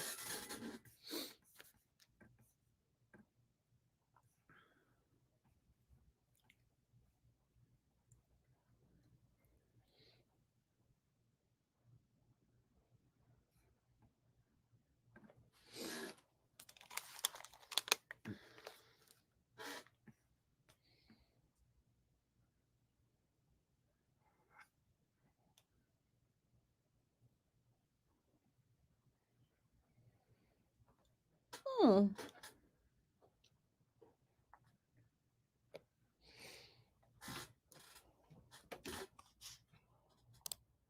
1077 The Bone and Zepp with Jamaica. I'm Nikki Blakk, and it looks like some previously unreleased Zepp footage is emerging online by archivists and collectors. And it's, let's see, it's during their 1973 European tour in Austria, Vienna, Austria, where Robert Plant says, "It's nice to be here in Vienna. You've even got some good groupies." I'm going to post this up for you on the socials. That's adorable.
What? Hey, Stefan. Stefan or Stefan?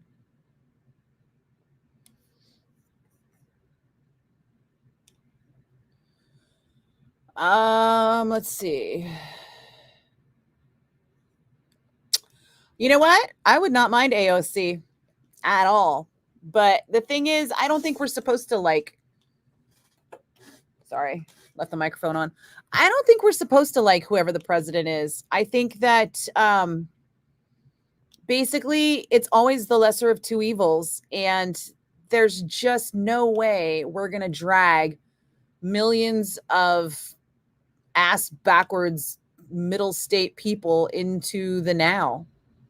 You know, they're very proud of their stubbornness and complete and total lack of foresight to plan for the nation. So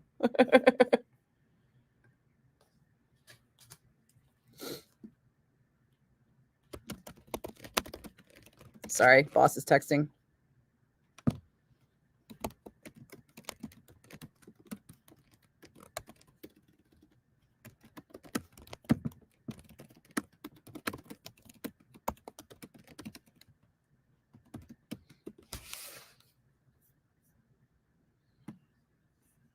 Okay. But you know, the important thing is, even if it is always a choice between the lesser of two evils, you should show up and choose the lesser of two evils. That's the important thing. Shopping for dinner. Where are you shopping at?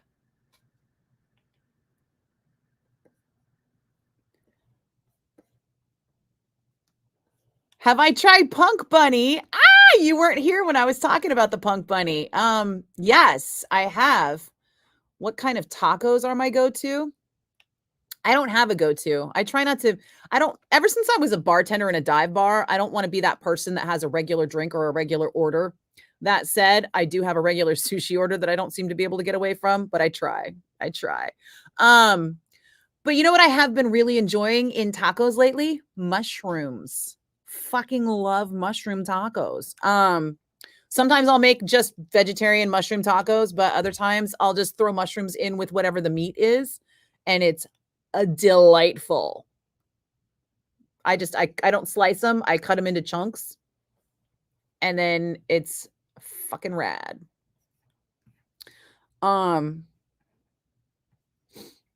Punk Bunny. Okay, so what was I saying about Punk Bunny? Oh, I know what it was. So my favorite is Kaladi Brothers, and that's what this is, or was before I killed it.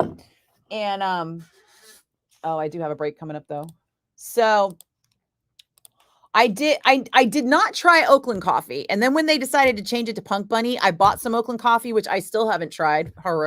It's in fact, I think I'm going to bring it to Comic-Con with me this weekend because I'm staying with a friend, so I'm going to bring a pound of it with me and give it to him as like a housewarming gift, as a guest gift. And I did buy Punk Bunny when it came out, and I tried it, and I was shocked to find out it's just as good as the Kaladi Brothers that I fell in love with in Seattle years ago when I was visiting my sister.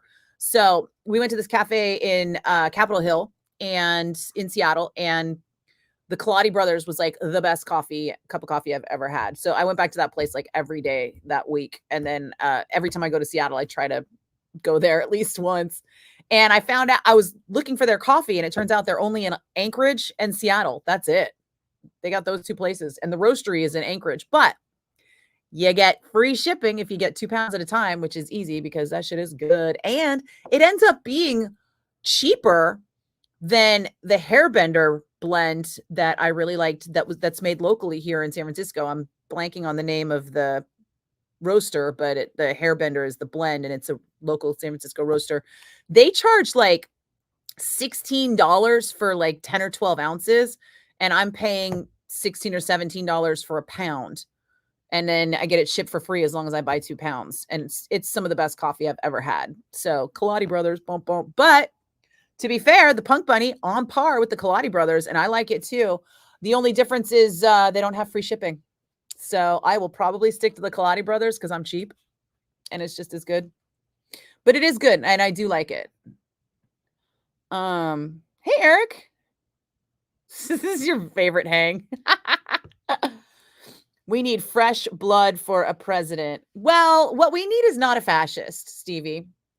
And I don't think we have a choice of fresh blood, because the choice for fresh blood was years ago. Like, we should have made that choice in the primaries. During the primaries was your time to say fresh blood. Let's do this. And here's something that people aren't thinking of. You know, where's your Bernie brothers at? Any Bernie bros around?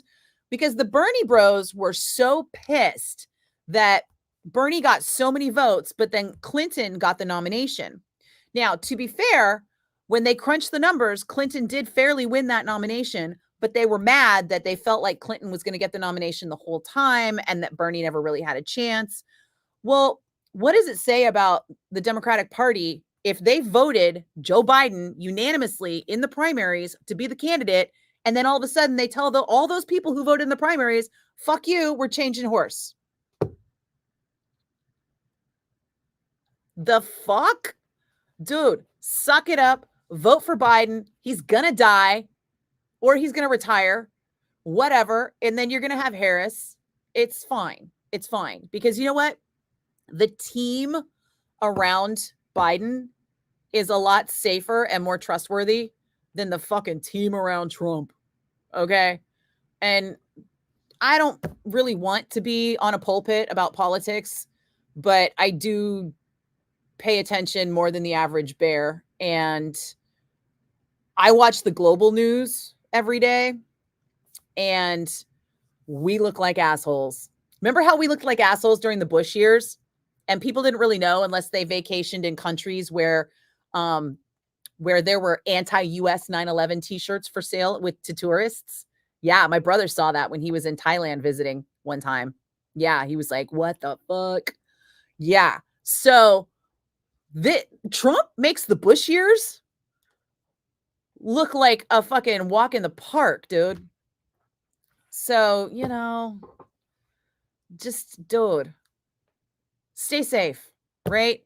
Just at the very least, fucking stay safe. And right now, the safe thing is to just continue to back Biden, vote for Biden, hold your nose if you got to. But I mean, do you want to smell the shit or do you want to swallow the shit? Those are your choices. Smell it or swallow it. Smelling it is Biden, swallowing it is Trump. Cilantro, I am all about cilantro. Love it. I'm not that person who tastes soap when they get cilantro.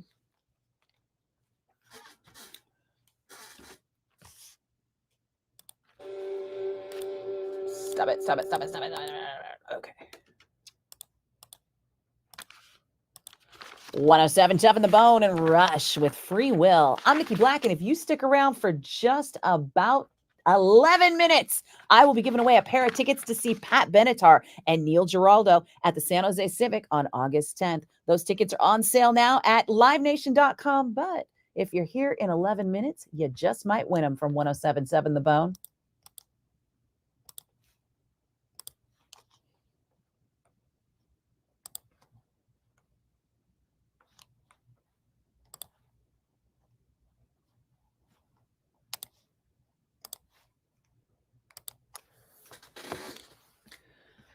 I'm not a fan of Pete's coffee. I mean, I don't think I think Pete's is better than Starbucks.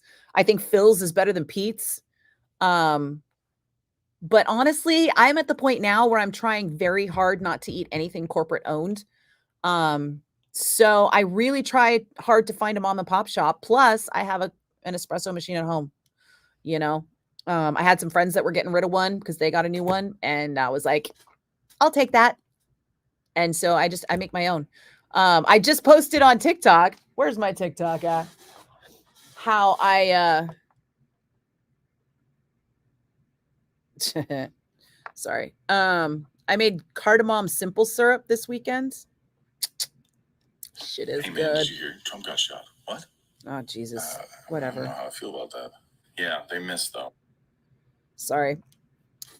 TikTok decides what you're going to watch the second you open it.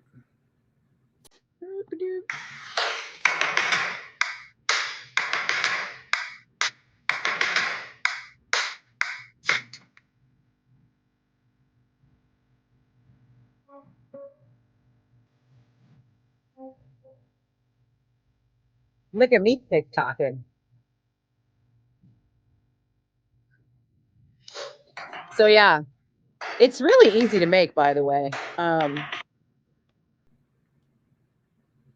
is this business? I don't know. All right, fine. Simple syrup is literally equal parts sugar and water, and then you add whatever the flavoring is. In this case, it was ground cardamom. You can strain it, but I don't bother because I don't mind having little bits of cardamom floating in my coffee. Because it's very little, and it tastes fucking delightful. So it sweetens the espresso. If you're making like a latte or something, it sweetens everything, and then it also gives it that cardamom flavor. And like a mango lassi or something, like a lassi, it's like got that Indian cardamom. Anyway, I love that shit. You're with Jeb? What the fuck? Dude. No. The Bushes are all bad presidents, every single one of them. Jeb would have been too. Jeb wouldn't have been as bad as fucking Trump. Okay, I'll give you that. Jeb Bush, everyone is miles better than Trump. That's why it's just so mind-boggling that he's like freakishly popular. Again, this is what I don't get, right? Like, I don't give a shit about college sports because I don't have a dog in that fight, right? And I am a fan of my teams that are from my area that I've been bonded to my whole life, right? I was just explaining this to a friend of mine. I go, Trump fans are fans. This is like telling them to vote for Biden is now like telling you to not be a Raider fan.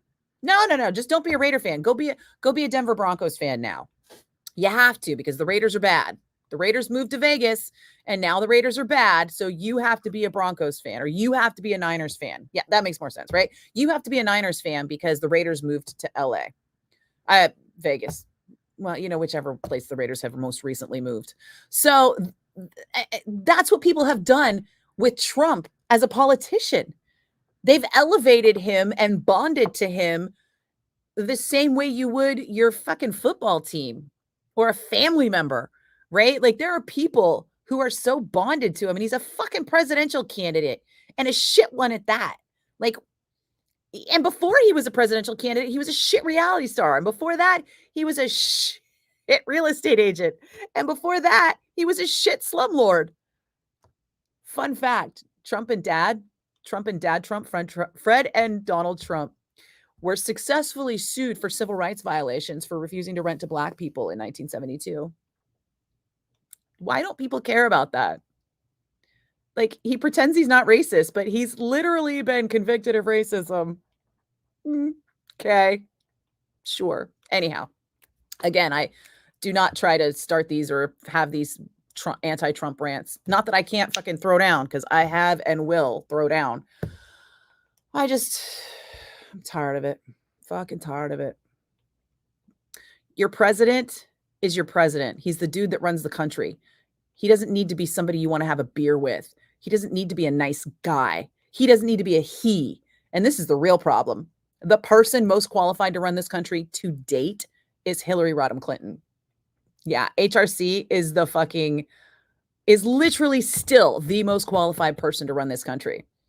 Now we look back at the Benghazi hearings. That bitch sat for what? 12 hours? Question after question after question after question. Answered.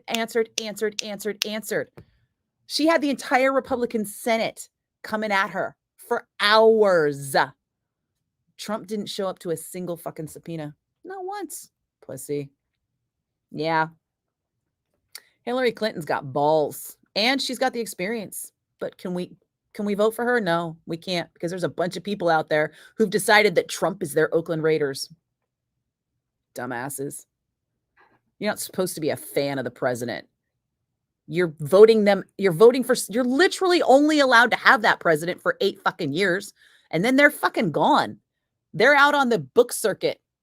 Why would you be such a fan of that person that you have to have them in the goddamn White House running the country? Especially the people who know the least about it. Jesus Christ, people are fucking ignorant about our politics system. All right, let's see. Where were we? Get me off this fucking topic, because I have words.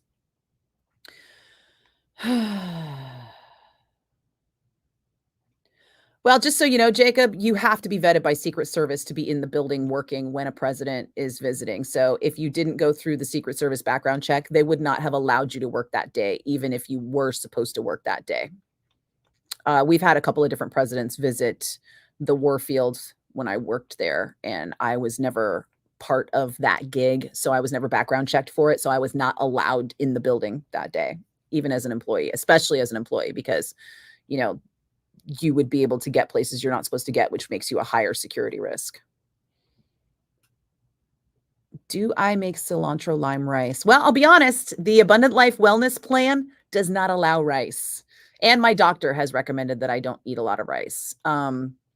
So I haven't had rice for a long time. And when I do make rice, I make it in very small amounts. I miss rice. Rice is fun. You thought Cory Booker would be in the headlines? Nah, Cory Booker fucked up. Nobody wants to talk to him anymore. You don't have to love Joe Biden. Nobody loves Joe. We just know that he's better than the option. It's a 2-horse race, folks. You bet on one or the other. None of the above is not an option. You want to make bacon jam? Okay.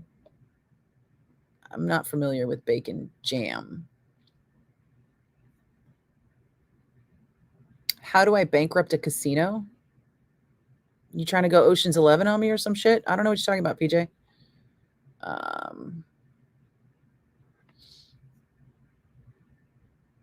Yeah, I do check my facts. Thank you for noticing. You don't know about RFK Jr.? RFK Jr. is a crackpot. RFK Jr. doesn't know about RFK Jr. Trust me, just because they're named Kennedy does not mean they're good people. The Kennedys are fucking weird. Oh, hold on. Oh. I need to fix something here real quick.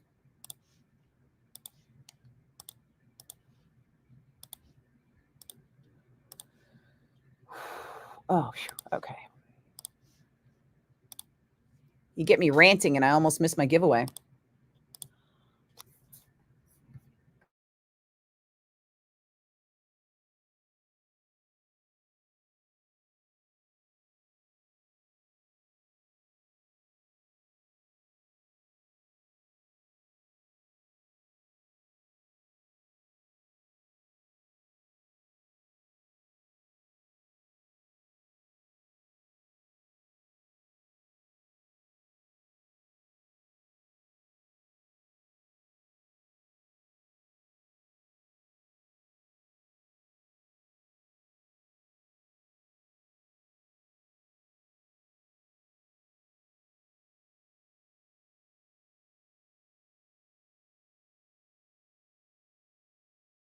Okay.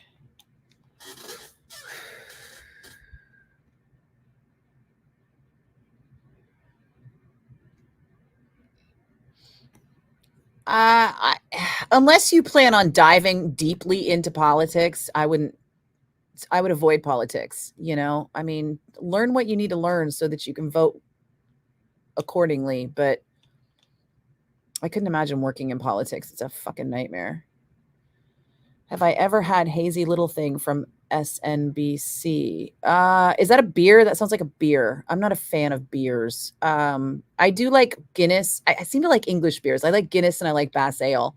I'm not mad at beer. I do like some beers, but I'm more of a, you know, just like when I was at the dive bar and I didn't want a specific drink. I'm more of a person who pairs the drink with the occasion. And I very rarely have an occasion to want beer. Ballparks is pretty much it. Did I watch Madhouse Chronicles? No, but I don't really listen to podcasts, if that's a podcast. And I definitely don't have time to watch a podcast. Jesus. I mostly, if something's in my ears, it's a book. I'm obsessed with audiobooks now. What was my favorite cartoon show growing up? Ooh. I was a really big fan of those Looney Tunes that were like off, you know, that weren't just like all Bugs Bunny or all fucking Daffy Duck. I like the ones where it was like Like when Bugs shows up to work when the sheepdog is there, you know. Hello, Sam. Hey, Ralph. That one. Like I liked a lot of those. I liked the specialty episodes, but Looney Tunes, I guess, growing up was my jam. I was a very big fan of Tiny Toons when they came out, especially Animaniacs. But that, I guess, wasn't when I was a kid. That was a little bit older. I remember there was a Dungeons and Dragons cartoon we liked a lot. Hey, PJ, you made it back for caller 9.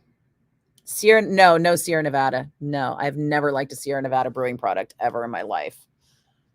It's like, oh, right. I was moving something, wasn't I?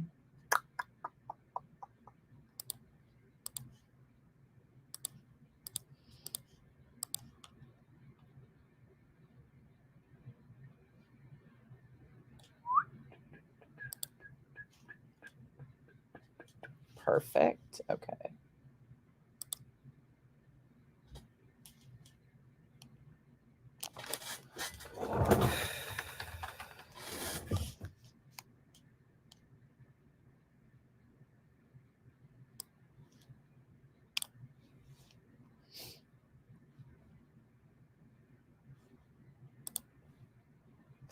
Man, it's getting late.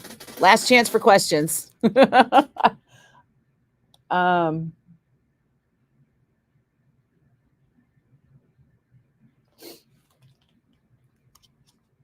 Oh, I guess I had more time to record that than I thought I did. I could. Oh well, fuck it.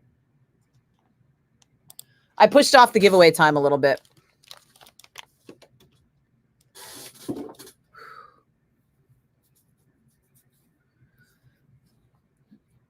Comic-Con is this weekend. It starts tomorrow, but I got to miss the first couple of days on account of I have this job, and I don't have any vacation days left. So, yep.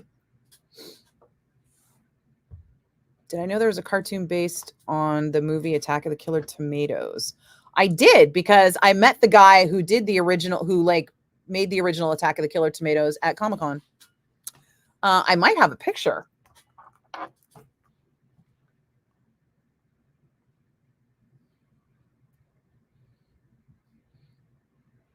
Let me see my Killer Tomatoes picture. It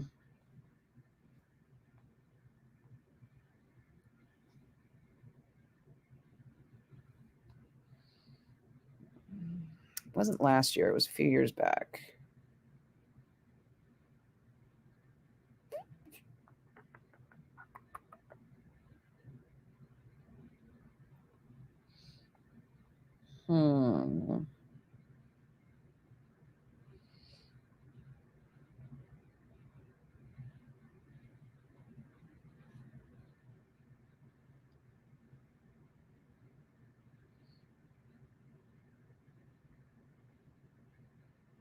Remember when Thanos was a big deal?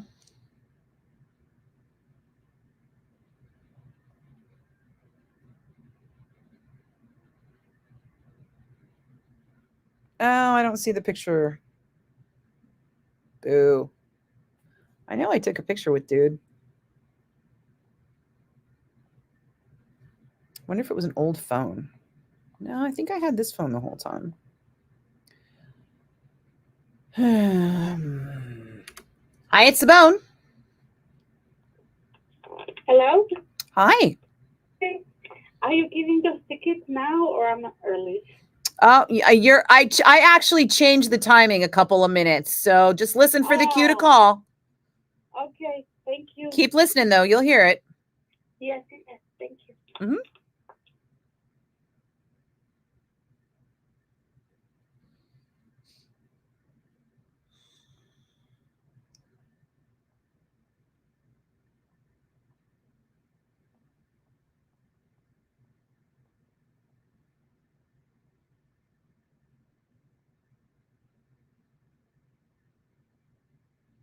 Mm-hmm.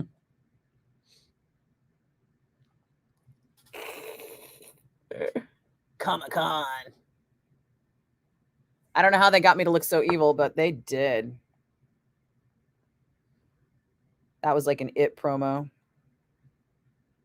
No, this is last year.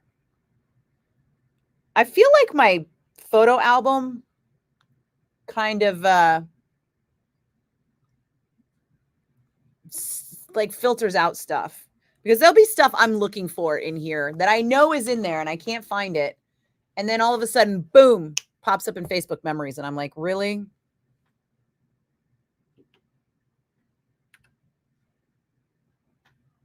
And Neil Giraldo at the San Jose Civic. There's your cue to call. Those tickets are on sale now at livenation.com, but I got a pair for you right now. Hey, Justine.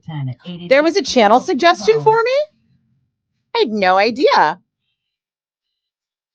That's awesome. Thanks, Justine. I'm going to try and pop on while I'm on the radio every day, Monday through Friday from about 3 to 6. So come through. Ask questions. I'll help you move to California. It's a little tough out here sometimes.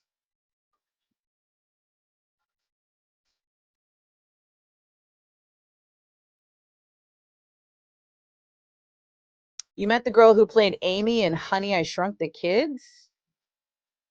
I would not know that woman if she bit me.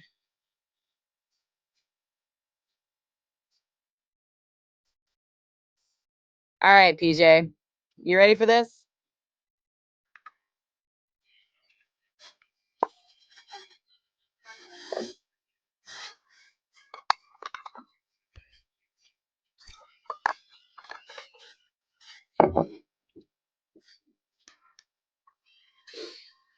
Hi, it's Sabone, your caller 1. Hi, it's Sabone, your caller 2. Hi, it's Sabone, your caller 3. Hi, it's Sabone, your caller 4. Hi, it's Sabone, your caller 5.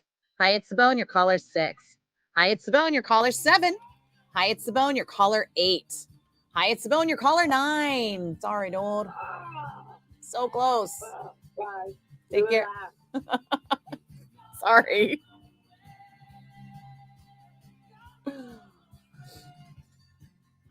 Hi, it's Sabone. Who's this? Hi, this is Heidi Watson. Hi, Heidi Watson. How are you doing today? I'm doing great. How are you doing? Not bad, not bad. Heidi, have you won anything from the bone in the last 30 days? No, I have not. All right. And let me see if you're in the system. I did. You did. Congratulations, Heidi. You were caller 10. I got to get some information from you. Okay. Sounds great. Okay.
And your spam filter, make sure you get a hold of that email. Once you've gotten the email, we need you to open it right away, click the link inside to accept the tickets, and then you'll get e-tickets delivered after that. Fantastic. Thank you so much. Oh, you're welcome, Heidi. Congratulations. Thank you. Oh, cheers. Take care. Aw, first time winner.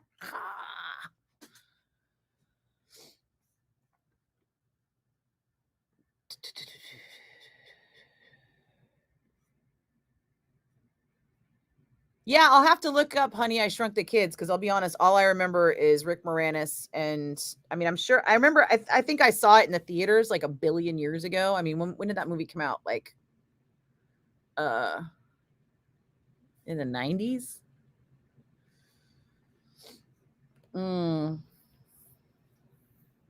Christopher, why am I funny? Oh, well, I'm glad you like checking out how it's done at a radio station. There's not a lot of us left, you know what I'm saying? Live DJs, that is. Good night, PJ. Yeah, she did sound like she stepped on a Lego, didn't she? Caller 9 was pissed, but it was worth it because Caller 10 was a first-time winner, and that always makes me happy. Do I like Back to the Future? Sure, everybody likes Back to the Future. Try and find somebody who doesn't.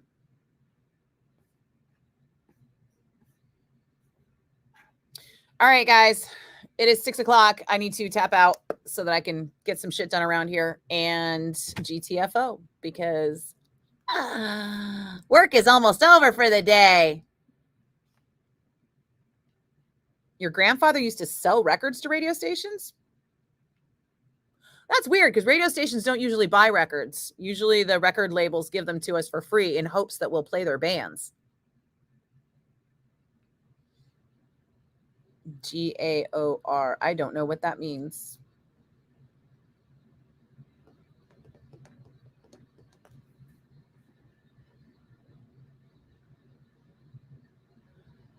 Oh, hey, I missed where it was your birthday today, Christopher. Happy birthday.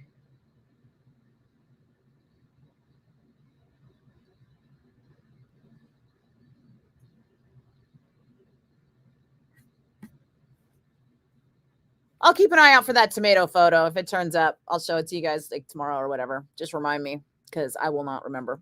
All right. Have a good night, everybody. See you tomorrow. Same bat time, same bat channel.